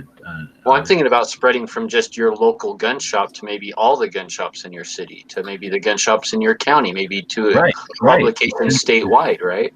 But you're talking about a fickle interest and a what do I call it? Like what's the word? Like you haven't already established a market. So, you're talking about a heck of a lot of ifs. Creating anything well produced, even what CloverTac is talking about, going to a printer, is a bit more than what I was thinking, just because that creates you got to go to that printer and say, let me have 100 or let me have 300 or whatever the number might be. Now, if you potentially have an open-ended relationship and they're willing to just provide them, that's one thing. But again, that's potentially an opportunity. But who cares? That's we're talking. If you're going to have a product, even an announcement. So let's say the announcements for Smith & Wesson. If Matt Never Enough Ammo picked something up, not Smith & Wesson, Springfield Armory, who's most apt because they suck. Their guns are just inferior. They're a shitty company who does bad things for Second Amendment. They're dealing with the consequences of their actions, and they desperately advertise because of that circumstances that dug their hole and they're living with it, right? So we don't have to say right because it's my opinion, but they suck and they advertise a lot. So let's say that there's an advertisement for Springfield on there. Matt, we know, is not going to pick that piece of paper up because he already figures that they're horrible and that he's not interested in anything with Springfield on it. I personally would immediately be skeptical of anybody who's going to sink to buying advertising or allow advertising from that company. So right away you get into issues of, I don't like Glock. I'm sick of reading about this thing and I don't like that guy's paint. That guy screwed me. So as soon as you put advertising of any kind in there, you've got fads and preferences and whatever. And if we're trying to keep it awareness, political things, hey, can you save the library? Doesn't say like sponsored by so-and-so. It might say printed by so-and-so. I hear you on the printing thing, Clover. I think that's appropriate. But just to acknowledge that you care about the Second Amendment and you put this on here, right? You made this possible. But I think really having 2 pages and have it be almost like newspaper to let people know, like, hey, do you know that this is happening here? Do you know what's happening with our neighbors? I think that is what gets picked up by activists if it's good. So the first issue is that there's the fad or like I don't like Springfield or whatever. But then there's the store doesn't carry Olight or Springfield or whoever's advertising in this issue. If it's an advertisement at the burden of the individual disseminating it, then they've got to go get advertising. That's a lot of burden to put on people. We're asking people to print out 30 copies of something, put it in their gun shop. If 30 copies get taken, please print out 30 more. If 10 get taken, next month, please print 40. right? That's what we're asking them to do. If we're like putting something out there that is like Olight sponsored this, and they don't even sell Olights, and they do sell stream lights, they might not want to put something. The shop might have an issue with something like on there that says buy XYZ, and they only sell circles and squares over here. They're not even selling the same thing. And then you get people that pick it up because, oh snap, Olight's got this new flashlight. Snap, put that piece of paper in their pocket and they take it. And we're talking about something where we're trying to gauge the pulse of interest. And if people pick up our thing because of advertising, or maybe because of advertising, we don't know that 40 activists picked it up. We just know that 40 people picked it up. So the same way, if you're doing something like that, you wouldn't have a blank back page because you don't know how many people are picking it up to use it as scratch paper versus how many people are picking it up because of what's written on it. I think for our own metrics in something that would be that different, different with each shop being separate. I think putting product into it gives it the connotation of just being another periodical and taken as such. You look at like a thing that comes from Second Amendment Foundation, there's no ads. Something from Gunners America, no ads. Number one, because they're funded by a whole lot of people that pay the $25, so doesn't need to be ads in there, and because ads distract from the message. Here's a question that I was having while you were talking there was, like, local gun shops, I don't really see ads for them ever, like anywhere besides like maybe if you Google their name, you know what I mean? And that's only if you're looking for them. How interested do you think they would be in having, like, so you're disseminating this information, you're using the gun shop and other gun shops to like have a place for people to come by and pick it up, right? Maybe you have like featured gun shop of the week or of the month or whatever, and so you have like a half page about this gun shop, and then the next one's a half page about the other one, and like they all pay a little bit of money just to pay for just to grease the wheels, you know, so you're not like dumping money into the thing, getting it done. No, infrastructure. I'm not trying to create a business. I'm not trying to create a burden on anybody in this theoretical project. So I'm going to stop you right there with that, because again, that would put a burden on the individual who's going to be like working with that gun shop, you know, printing that thing or whatever to come up with that. Now, on the other hand, doing something like a classified might be the way to accomplish what maybe you guys are trying to do. I don't know if you're putting this in. I'm not giving you much chance to talk, but I don't know if you guys are putting this in by tradition, or you honestly would only pick something up if it told you how to buy something or gave you direction on buying something. But if it was like a classified that said, like, you know, this is a regional thing that comes out to Arizona, right? It's a statewide thing monthly. Here's a list of gun shops in Arizona. Here's a list of shooting ranges in Arizona. Like, you know, if it's coming out periodically, like you could devote an issue to gun shops, an issue to ranges, an issue to something else. Well, and we were talking earlier about, you know, a 90% template, and then, you know, the gun shop for them, you know, being the point of dissemination, being able to brand it or do something, right? So when you start putting other gun shops on stuff that's disseminated from another gun shop, that's not going to be good, because anytime anybody it's still, even though it wouldn't be costing money, or maybe it would, it's still, in a way, you get your business name on something. I mean, it's a form of advertising, right? And with any form of advertising, one of the first questions you always ask is how many like businesses or whatever, right? Or, you know, are involved or on board with this. Am I the only gun shop that's going to be in your thing, or are there 10 of them? Because that potentially affects the return. So I don't think there's room for the individual shop thing, unless it's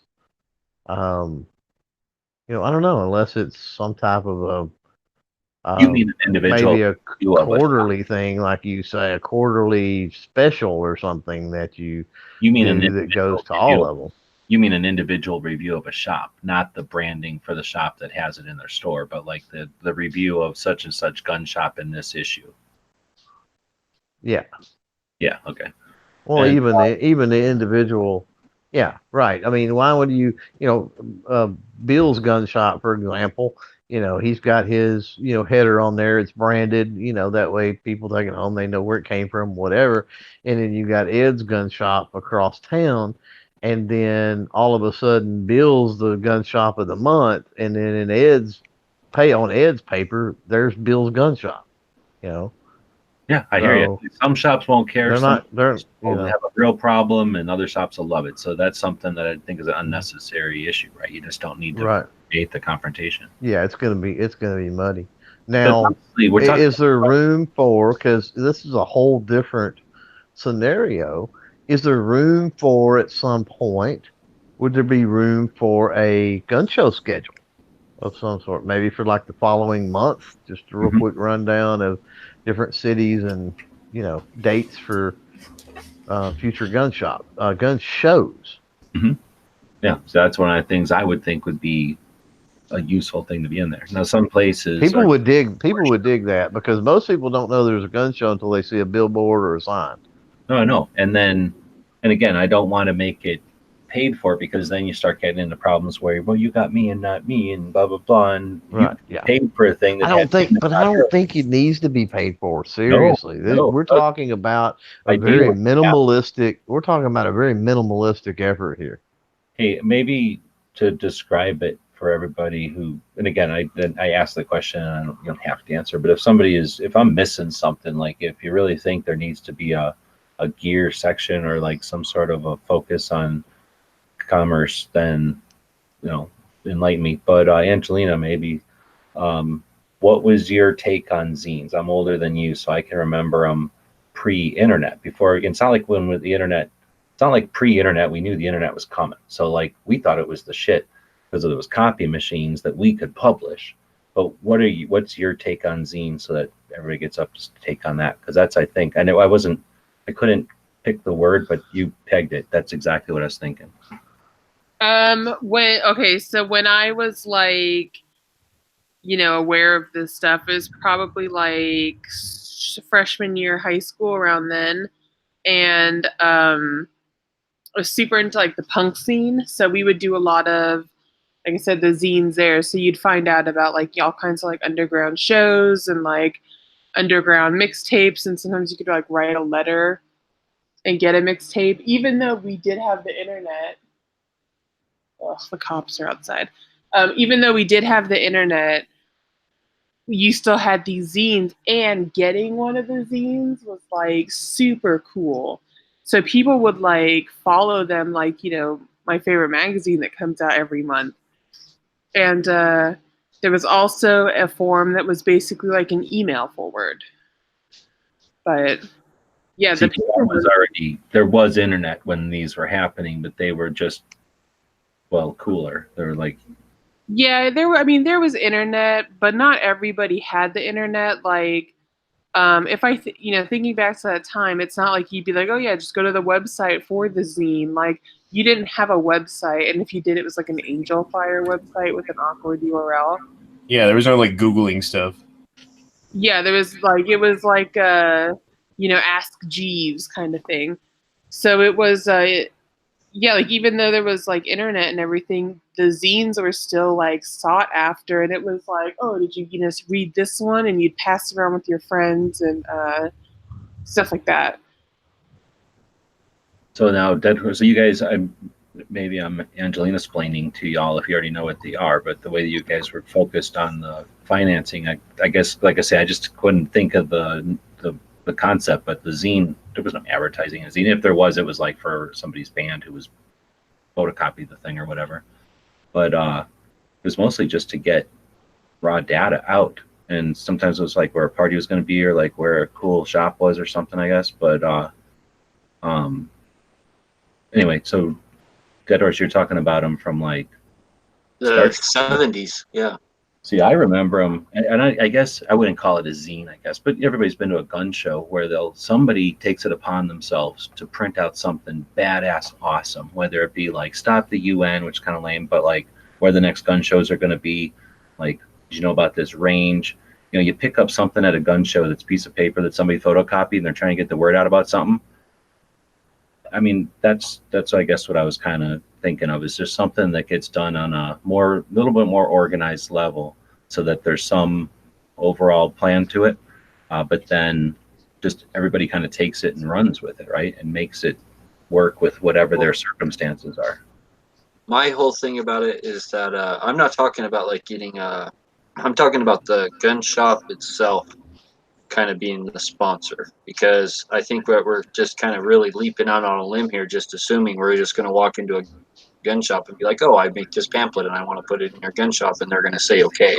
Oh, did But you now get about the Pokemon thing though? I guess I was also I added at the beginning, like if to kind of facilitate this, each content creator adopts a shop and each shop adopts a content creator to kind of add skill set to the shop. So that's where we started, but feel free to take it another direction.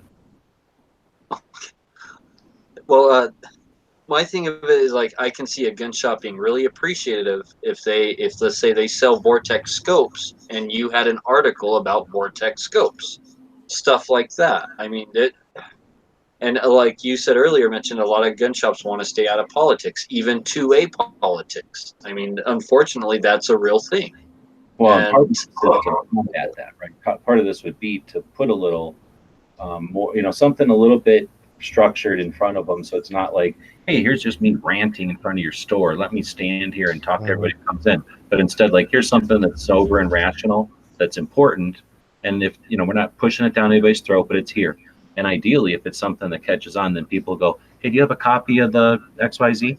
And they go, what the hell? That's that thing that some guy tried to put off in the store. Maybe I should get that. Or maybe people just go to the store that has it. But yeah, I like that idea that, like, say people would collect them. And I don't know, maybe the idea is to have a cover sheet and then do what you want. If your content is, you're a blogger and you want to put a shit ton of blogs in there, then people are picking it up at your store. We don't want to stifle that shit, right? As long as the word a lot gets of out. gun stores do have blogs. A lot of gun stores already have an online presence and have blogs online and stuff like that. I'll agree with some, but I'm not going to agree with a lot. But yeah, I'll agree with some. Not enough. I mean, I wish more did, because they talk about the knowledge that we've disseminated if some of the gun shops would start blogging. Well, and I don't know about the idea that they would be appreciative to put, like, the Vortex article. Where my mind goes with this, and you're talking about someone that already works real closely and has for years with gun shops. So I've got experience with working with gun shops on various projects. But if this is, somebody's going to have to go into their gun shop in order to pick up this paper, they're going to have to be there. Well, if they're there and that shop carries Vortex, they're probably already looking at the Vortex. So isn't it a little bit redundant that now the paper has Vortex on it? Yeah, it's not necessary, that's for sure. Redundant is a better word, So it's a better use. What I'm getting at is you're dealing with two pieces basically of 8.5 by 11.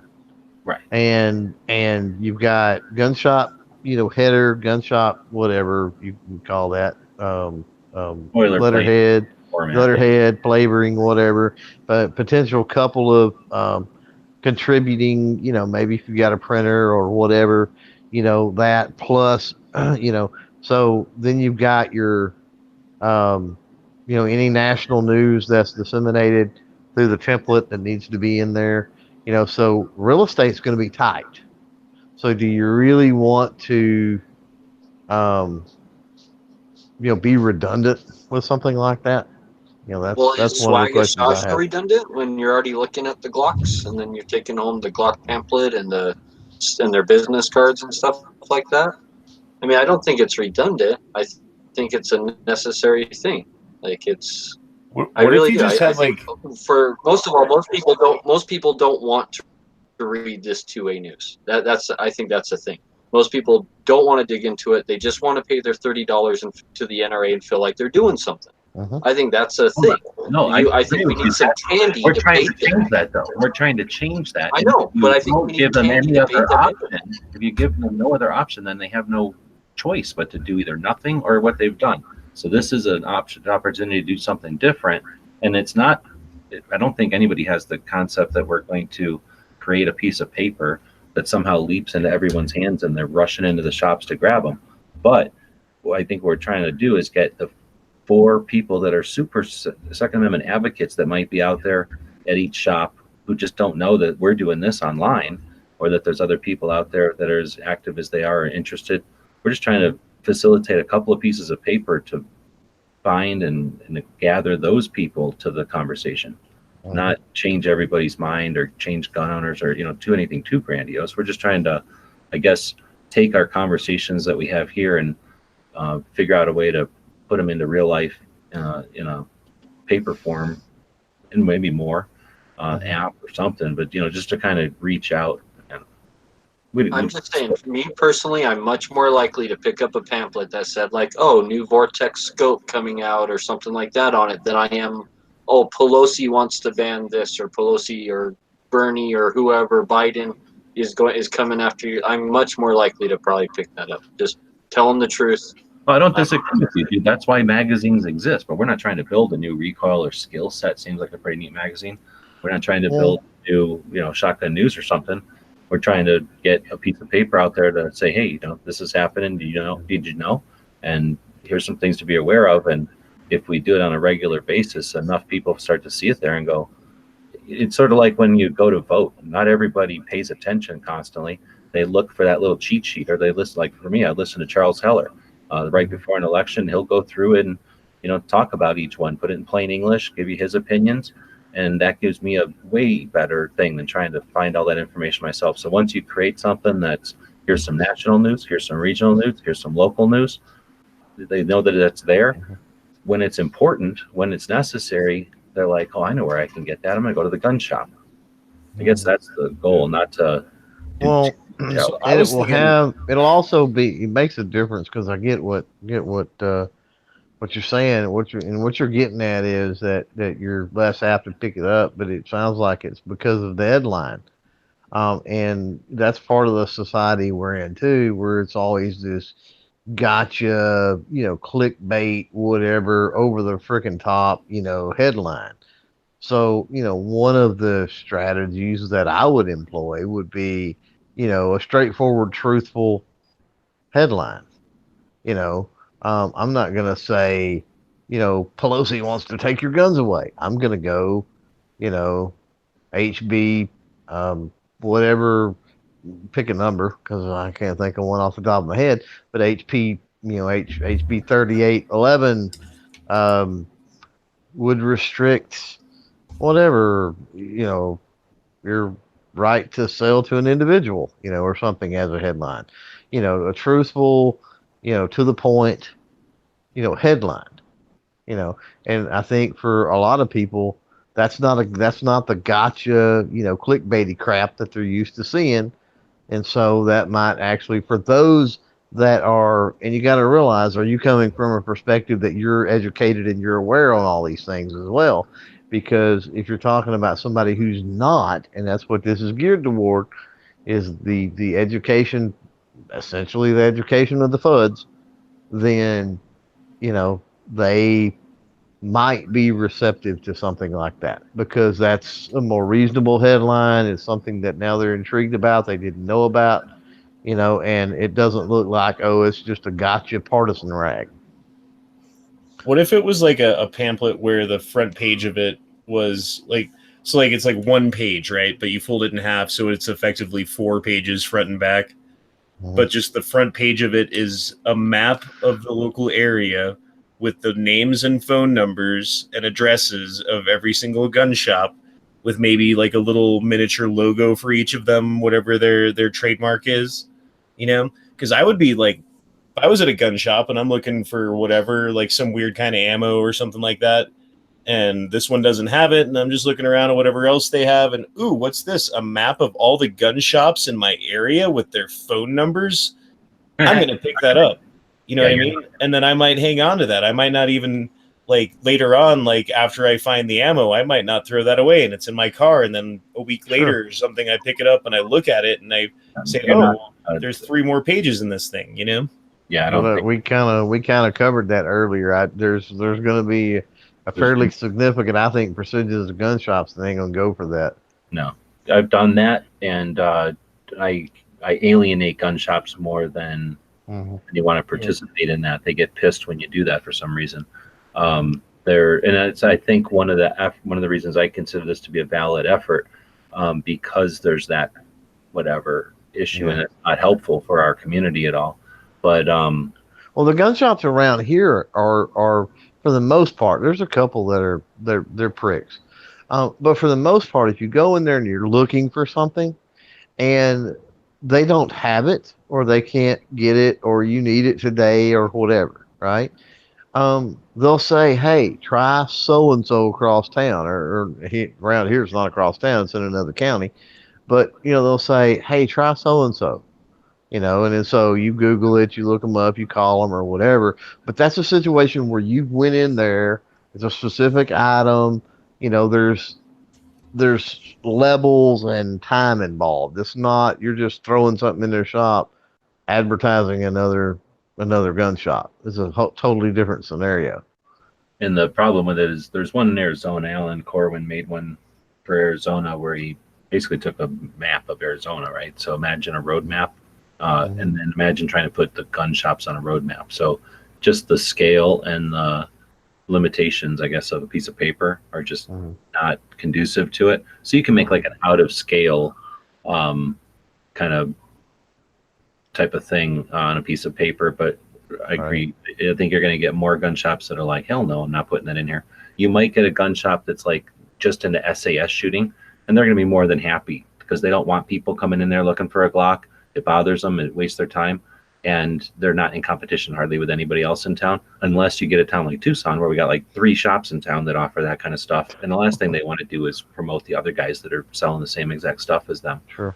Yeah. But online, that's what the online is for. I've done that project many times, and I do it in spite of the gun shops in disinterest in working together. And I've had a lot of success with that. But now that there's like Google and stuff, less and less and less people do it. I think there's still validity to it. That's why I continue the project for like long-term archiving and stuff. But as far as people use the Google Maps and stuff, they, like I say, if you had just a piece of paper type of thing that you offered on a site that said like, Denver shooting or something, and maybe that'd be a bad one. Colorado, shooting times or something. Gotcha headline, yeah. All right. Well, I had Tucson shooting. I had Tucson shooting since 1997 or some shit because, Tucson shooting, we're shooters, right? And there was no issues. And then Gabby Gifford's thing happened. We can talk about that sometime. I want to talk about something interesting. I had a super useful website, and Tucson shooting was one of many of my sites, and it was basically to deal with the I don't want to say conflict, but the result of having the Tucson Basin, most of Arizona is owned by government, owned by public or Indian reservations. So very little private land. Most of the land is public and shared. And we have lots of outdoor opportunities here, from horseback riding to bicycling to hiking to geocaching. Now drones, a bit back then though, bird watching. There's a lot of migrating critters that come through here into Mexico. There's only certain water, in the desert, so that, we have places that we share. And shooters get the brunt of everything because assholes come out and shoot their garbage. And then, of course, all shooters are responsible for that, even though that wasn't even shooters that did that. It was just some asshole litterers. Anyhow, so I had Tucson shooting devoted to that concept, and that the Tucson Basin here has something like 8 government agencies involved with regulation and enforcement of all this stuff. We've got I don't know how many public lands. So Tucson shooting was sort of my effort back in the 90s and in the early 2000s, since nothing like that was online, to put something like that online from the perspective of a shooter, so that it wasn't owned by the just assholes who had the ability to put stuff up there from whatever agenda-based shit they came from. So that was something that was completely valid, was not sponsored by anybody except for me and our gun websites. And so no advertisements on it at all. And then Gabby Gifford's thing happened, and that would, like I said, it's a whole nother discussion if you want to have it sometime. But yeah, TucsonShooting.com was difficult. But anyway, so that's this whole sidetrack. But yeah, if you were to create something in Denver that was just a website that just said, here is all the gun shops in Denver, here's all the gun shows in Denver and stuff, like something like that, where you had one piece of paper and like it didn't have to be in scale. It just say like, in Colorado Springs, there's this, here's Dragon Man. right? And then that's something where somebody could then take it to their Google Maps and figure it out. That's a service I think it's worthy of providing to anybody in Colorado, and that's going to help your channel, and it's going to give you experience online. But trying to get that piece of paper into gun shops, I think it's worth checking it out, because the gun shops that accept it are going to be cool allies. And maybe once some of the others experience it, then they'll say, hey, let us get one of those maps too. But I just don't want to shit on it completely. I just don't see it being an immediate success. Yeah. I don't know. I think it's a very viable idea if you're talking about branching into, an online archive or an app, be it an app or a website or whatever, where people can go and actually look at the back issues and what have you, and having something like that with let's say the gun shops that are participating, a map of gun shops that are participating in this. Yeah, something along that line. And then it's a pro-gun thing, entity, project, platform, whatever, community that doesn't depend on stupid Google Maps. Maybe it's an overlay. Let them do the brunt work, right? But it would be an overlay on top that's Pro 2A, and they can't edit or fiddle with. Right. Have valid reviews and stuff, like instead of just blah, blah, blah. Like I went in there and asked for a gun, and this guy said, do you know anything about guns? And then he wouldn't sell me one, because that's the kind of reviews you see sometimes. That's responsibility, right? But they're going to get a 0-star or 1-star or whatever the crap review is. If you had a pro-gun thing, like whatever the things are, Angie's List, Cups call Angelina's List, right? And then it's all just gun owners log in and use it. All right. What if you had a section that made me think of those apps that tell you like what restaurants are pro-gun and which ones are jerks, and then you could have a section on there like, did you know, like, these restaurants are super pro-gun, like these contractors in town are super pro-gun. I guess that gets a little bit more into commerce, but I would definitely love to have a pro-gun business list. A lot of open carry groups will have a list of open carry friendly businesses on their, on your local, state's open carry groups website, if your state allows open carry. But the open carry groups are really good about that, about putting together lists of firearm friendly businesses. So that's one thing I can really appreciate about the open carry guys. How much does it cost to get a domain name? That's something, just to make hit on what Dead Horse said, because that made me think that's something that, I think we've all seen it if you paid attention over any length of time, where, like what you just said with open carry, let's say that they create a really nice resource like that. Here's all the places that are cool with open carry. People go out and open carry, the mission is accomplished, they get constitutional carry or something, and everybody chills on the open carry because it was really more of a demonstration awareness effort than interest in open carrying, right? So what happens then is that resource is less necessary, and then it dwindles or maybe even disappears. And that's sort of frustrating, right? Because I've seen a couple of things like that happen. It happens a lot with campus carry, right? Whoever's involved with it graduates, and then, it fails or dwindles away. So, maybe something like this could be an effort to not just rejuvenate, but keep some of that stuff that's valid alive once the initiators of it are less interested in keeping it going, or not able to keep it going. Speaking of keeping it going, should we end? I'm digging it, but it's only 11 o'clock for me. So we got 21 people watching. I asked them to give us some feedback, but only Woods and Hemi said anything. So I don't know if we got 21 people asleep. What do you guys think? Should we keep going, solve this thing, or wrap it up? No, we need to solve this. How much more is there really to solve? That's kind of what I was thinking. I think we've hammered most of it down. Well, for one thing, we haven't figured out the design of this thing. We don't know what color paper we're going to put it on. And that post that's going to hold up the little butler, is that going to be metal? Is that going to be PVC? All right, I'm pretty sure we know that we're going to put it on orange paper. Just saying. Well, and Angelina I thought that here's some sort of holder. Well, I thought as far as the paper it was on and some of that stuff, that's going to be up to. Is that going to be up to the individual people? I mean, are you going to dictate that it be certain colors of paper and stuff? Yep. I got a serious question about that, though, that really leads into that. So I bought a new printer at Christmas time, and I got it on it was like the Black Friday sale, I think. It's like $20 for a nice printer, and the printer cartridges are like $38 a pop for those. So if you're going to do this and you're going to get serious about it, is there a certain printer you can buy or something where the ink is way more economical? Laser. Laser. Laser And printer. that's just buying special paper then? No. Nope. Laser printers just means that it uses like a powder and it does a different type of process, like a copy machine, I guess, right, than ink.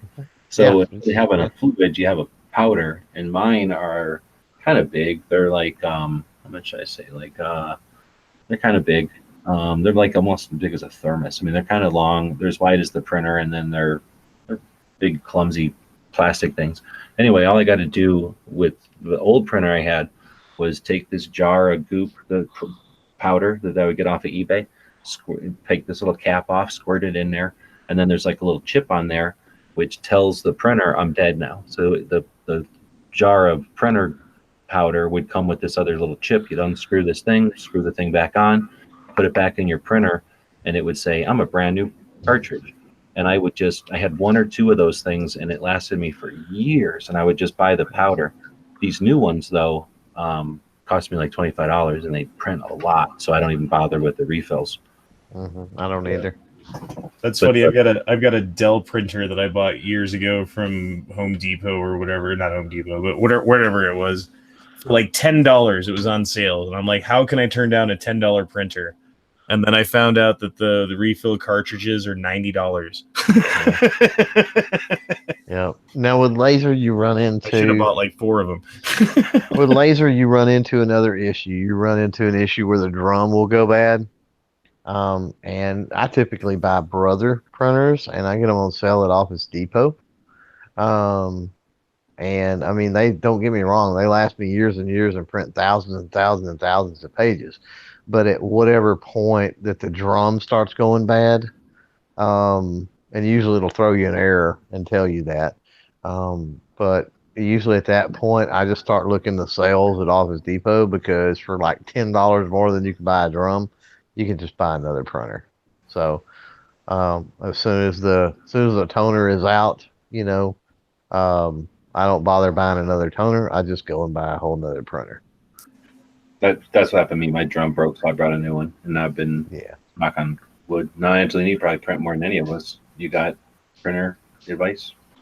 I mean, well, I have like the printer that prints onto the vinyl, and then I also have a laser printer, because home printers are AIDS, and they're always shitty.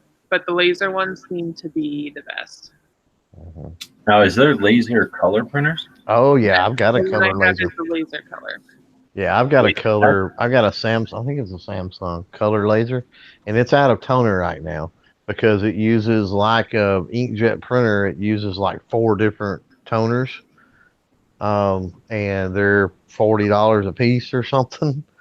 But it's pretty bad to the bone when it has toner.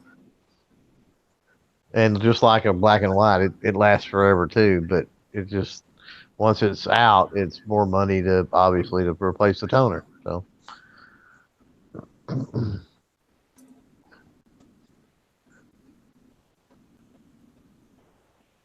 Hey, did I kill the chat? I didn't mean to. I'm reading the comments. So Dano's in and out of some kind of ice cream coma. So he's desperately trying to figure out, get his bearings. He goes, could you guys summarize what you have thus far? Does somebody want to try to summarize? Nope.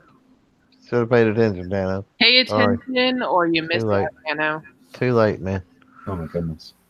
Imagine poor Dano. I can just imagine him coming to life on his couch and looking around. What's happening? What's happening? He barely frantically types. Could you guys summarize what you have thus far? And then, nope. Pretty much the equivalent of letting them fall. I think we pretty much came to the conclusion we're not going to advertise Olight on our newsletter. So, well, the summary is just, I mean, the summary is not going to have any of the details. So the summary is, it's basically a, double-sided 8.5 by 11 newsletter. It's going to be put up in gun shops. It's going to be free. It's going to be mostly Pro 2A. Probably 10% of it dedicated to the shop. Another, 30% or so, 20-30% dedicated to the creator that's working with the shop, and then the rest will be, local, state, and federal articles. So, Basically. what if there was a place online where a bunch of the people in all the different states can get together and collaborate and be like, okay, I got like 3 stories and articles for my newsletter. Can I borrow a couple of yours and you can borrow a couple of mine? And then to fill content, you know what I mean, for your newsletter and and be able to share like that. Nobody wants to work together like that. Nobody's not putting effort into creating any kind of effort like that. It's too much work. So yeah, like, imagine if there was a place. Now we do have the place, right? And here's the thing. Remember Jimmy? Remember little Jimmy back in the day? Little Jimmy in the early watch project. And then all those people started creating early watch nations, right? Or assembled the early watch nation based on their interest and participation. So Jimmy, poor little Jimmy got gone before, it's a bad way of saying it. I don't want to intrude anybody's personal shit, but poor Jimmy's not here now. But it ended before his efforts were forced to end before he kind of got to that point where the early watch nation, the individuals in each state that were kind of playing zones to his and Tony's, what would you call it? Like the early watch would gather news articles and then send them to those guys, and then they would kind of summarize them on a morning show each day. So that kind of process, that system, that collaboration, that whatever, that little machine they were working on, I was just watching that start to happen, and I was like, every second matters, every second matters, every second matters. Like, go, drop, do that shit on every second matters. It's perfect, right? And then it just, whatever, right? We're all doing this as amateurs, as hobbyists, right? We're doing this the best we can, and Jimmy's dealing with his real life, right? So that ended. Sure. But yeah, what if this newsletter was something that gets people together to, throughout the month, gather info, knowing that there's an end result that's going to need to be concise and effective. And they work together to gather the info, to get it in a format that's national, regional, local, right? And then the content creator can pick. Maybe it's a gun shop that's got 12 stores in 3 states, so they want a regional version. I've been to a couple of shops that are in 3 or 4 states. Maybe it's one of those really big shops that has clothes and everything else, and in their gun section, they want something that's regional. But anyway, maybe we come up with a system where people who are interested and have the ability gather and do the effort, instead of just for the hell of it or just for the second. Now there's a structure to it. Now there's an overall goal. They create an efficient, useful thing, and then anyone who's willing to put the legwork in can take the result of everyone's combined effort, print it, take it out to the shops, talk about things to talk about. You could talk about how well they were received, what kind of feedback you got. The new people could introduce themselves to the effort. Is that something that helps focus the every second matters? Is it literally, are we seeing a bunch of things assemble here in a perfect crystalline structure that's super strong, can't be defeated by Bloomberg or any amount of money the antis have to throw at it? I think you'd have to get it out to more than just the gun shops eventually. You'd have to, get like other businesses. shows and anybody who's a pro Second Amendment, pro liberty, and has an interest in keeping dissemination information happening. I hear you. And then start hitting up those pro 2A business lists, right? That are obviously pro open carry, stuff like that. I'm sure a lot of those restaurants and businesses would be like, oh yeah, we'd love to have your publication. It doesn't cost us anything. People don't gotta pay for it, But then that creates a thing of like, having a stand like that, right? Some people might not want to take up counter space in their gun shop with that. So having a stand like that I think is like really good. I think that's something that would really make a shop be like, oh yeah, we would like to have that. Versus just, oh, is this something that's just going to sit on our counter and take up space? Da da da. So I think that stand is a real big key to making that successful. So the example was that goofy little clown postman. I don't know what the hell he's supposed to be, coffee man, like holding the things. What's a better, what's an accomplish what Dead Horse just said, or whatever anybody else might think? What's the best way Elmer Fudd? Copy of the holding his double barrel. Immediately get copyrighted or the equivalent by Disney or something. That's a copy of the Second Amendment, where like that coffee thing was. Just the second. The background that stand can just basically be the Second Amendment on a pole.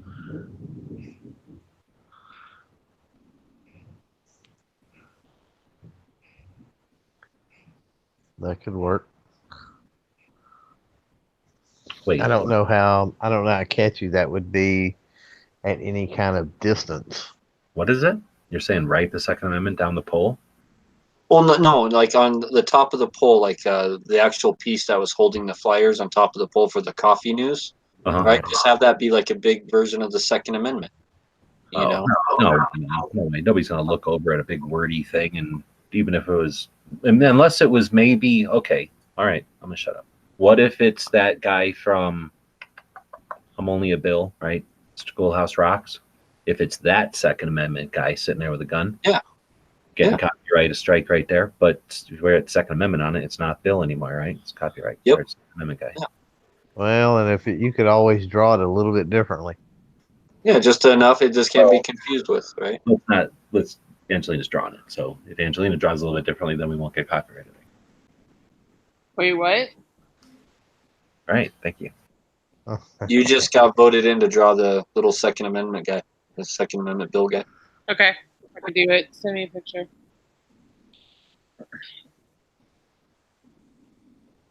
Yeah, it would be easy. It would be easy to do where it wouldn't be copyrighted. Easy, yeah. A little cartoony thing, a little, maybe even have a comic. I certainly think I would pick something up if there was like a 3-panel or single panel comic, right? Like, oh yeah, comics are just to look at it, and little kids would pick it up. And if you made it, so I think there'd be something in there for kids. Something doesn't have to be condescending, but just something interesting, maybe a quiz or something. So maybe anybody bored at a gun shop has something to look at. But again, we're talking about a finite amount of room here. So, but there could you could strategies, right? That's where it's going to come down to a powwow session eventually. That's not like late night, everybody's tired, but a powwow session to figure out percentages of, what needs to go where. Because I agree, it will probably be cool to have some type of activity in there. It would probably be cool to have, be it a quiz, or you could do very easy to generate a crossword, or the comic. I love the comic idea. I love that too. So, and I think there would be enough room. You're still, by the time if you was to do, let's say, a comic and a crossword. Snap. You do so I'm going to interrupt you. Tactical quiz, right? And then, did you know blah blah blah? And then in the next issue is the answers to the one before. Now there's a reason to come back and pick up the next issue every time. Right. Yeah. Answers to your crossword puzzle, and Yep. Answers to the crossword puzzle and answer to the quiz. Yeah. In the next issue. Yep. Exactly. No. So you would solve the Second Amendment. So that's a super show. Yes, it is. I can confirm that. 2A word search. 2A word search? That could be, you could alternate. You could do a crossword and then do a word search, alternate it out. Either way. But that could be something, at some small gun shops, especially that do digital, people have to wait. I'm thinking something pretty close to the Daily Gun Show, like gun movie of the day, or gun shop of the, like, I don't know, just some of the different things. Like, Well, and I think there's probably something to, again, if there's a system or a structure to it, and there's people that are active, and it, is worth the shit, then people that are worth the shit are going to become active in it, right? So now it, for something useful. So let's say there's modules or components, and the individual who's taken it upon, because this is really, when you guys described it, I think I was thinking in my head, how would I describe what I think, started out this show with? An effort to get our conversations into the real life through gun shops, to give the gun shops a catalyst to use the gun shops as a catalyst to keep this conversation, this, like, sometimes funny, sometimes necessary, sometimes frustrating conversation about our Second Amendment, this awareness that we know brings people into the mix. And because we, the dedicated crazy ones that have the conversation often and accumulated all the time, there's a conversation, that means that all the people who we can think of that occasionally show up to chat know where to come when it's necessary, when it's important, when there's news. We've created channels that they do not fucking own, they do not fucking control, and we're efforting to now take our conversations away from the platforms where they have any amount of control. And part of that is putting it in real life. So that's the real conversation here, was how do we get this what, years of this evolution of conversation to the next level, and bring people in that aren't just more of the same. How do we explore next? And that's where it all started from. So then it's turned into, we had talked about this, Clover and I talked about this, we've talked about this for lots of times for over the years, but I had just walked out of a breakfast place, and they had this little, I guess I still have the picture up somewhere. They just had this little thing with, like, a piece of paper that would talk about how you want your eggs, or the local tow truck place, just crap that, that you'd be interested in while you're eating breakfast at a place. And I thought, what if we put that in a gun shop? And that's where this whole conversation for 2-something hours has gone on about. So I appreciate it. This kind of stuff that I value, and this kind of stuff that I look forward to. You don't always have motivation to do a show every single day. Shows like this have 828 episodes because of shows like this one. Thanks to Angelina, thanks to Clover, thanks to Dead Horse, thanks to Honda, thanks to Night Strike, who, even though he had really bad ideas, joined us tonight. And who else was in here? There was somebody else in here, wasn't there? Gary. Gary for a little while, yeah. And thanks to everybody who participates. Even though I give you shit for watching on the lazy ass side that hates our property, probably hates our rights. We know they don't know your names, but I appreciate you being out there for everybody, and definitely the people on gun channels and people that make that possible. We're about to head into the new month, and I've lost a lot of money on Patreon. That's the disadvantage of having people that contribute a lot of money. Sure is nice when it's coming in, but obviously with the weather and with circumstances and whatever, when somebody has to drop a major chunk of money, that's a bill that doesn't get paid, and I can't do what I want to do as much as I'd like. So I do appreciate the people that stick with it. Even Clover, who never fucking mutes when he's opening up his fucking door and trying to talk about shit. But again, it's going to be a hit this month. Instead of growing, it's a backwards jump. But I really do. I've seen the effect of a bunch of people throwing $2 at projects. So I'm going to encourage people to take $60 or whatever's comfortable for you. Divide that up between, 30 people, and consider dropping $2 on each of them. As we get supported at the $2, $3, $5 level, it's much less consequential when somebody has to take off for a month because of something. And your contribution, while super valid, and the drop being part of the flood, makes possible the flood. When you remove a drop or two, it's not as much of a bite. So I do appreciate everyone. I know the people that are following this are supporting our projects, and hopefully some of the other 200 people that support us are listening. I value very much your participation, and I'll continue to do what I can do to grow the fucking thing without selling out. Thanks everybody.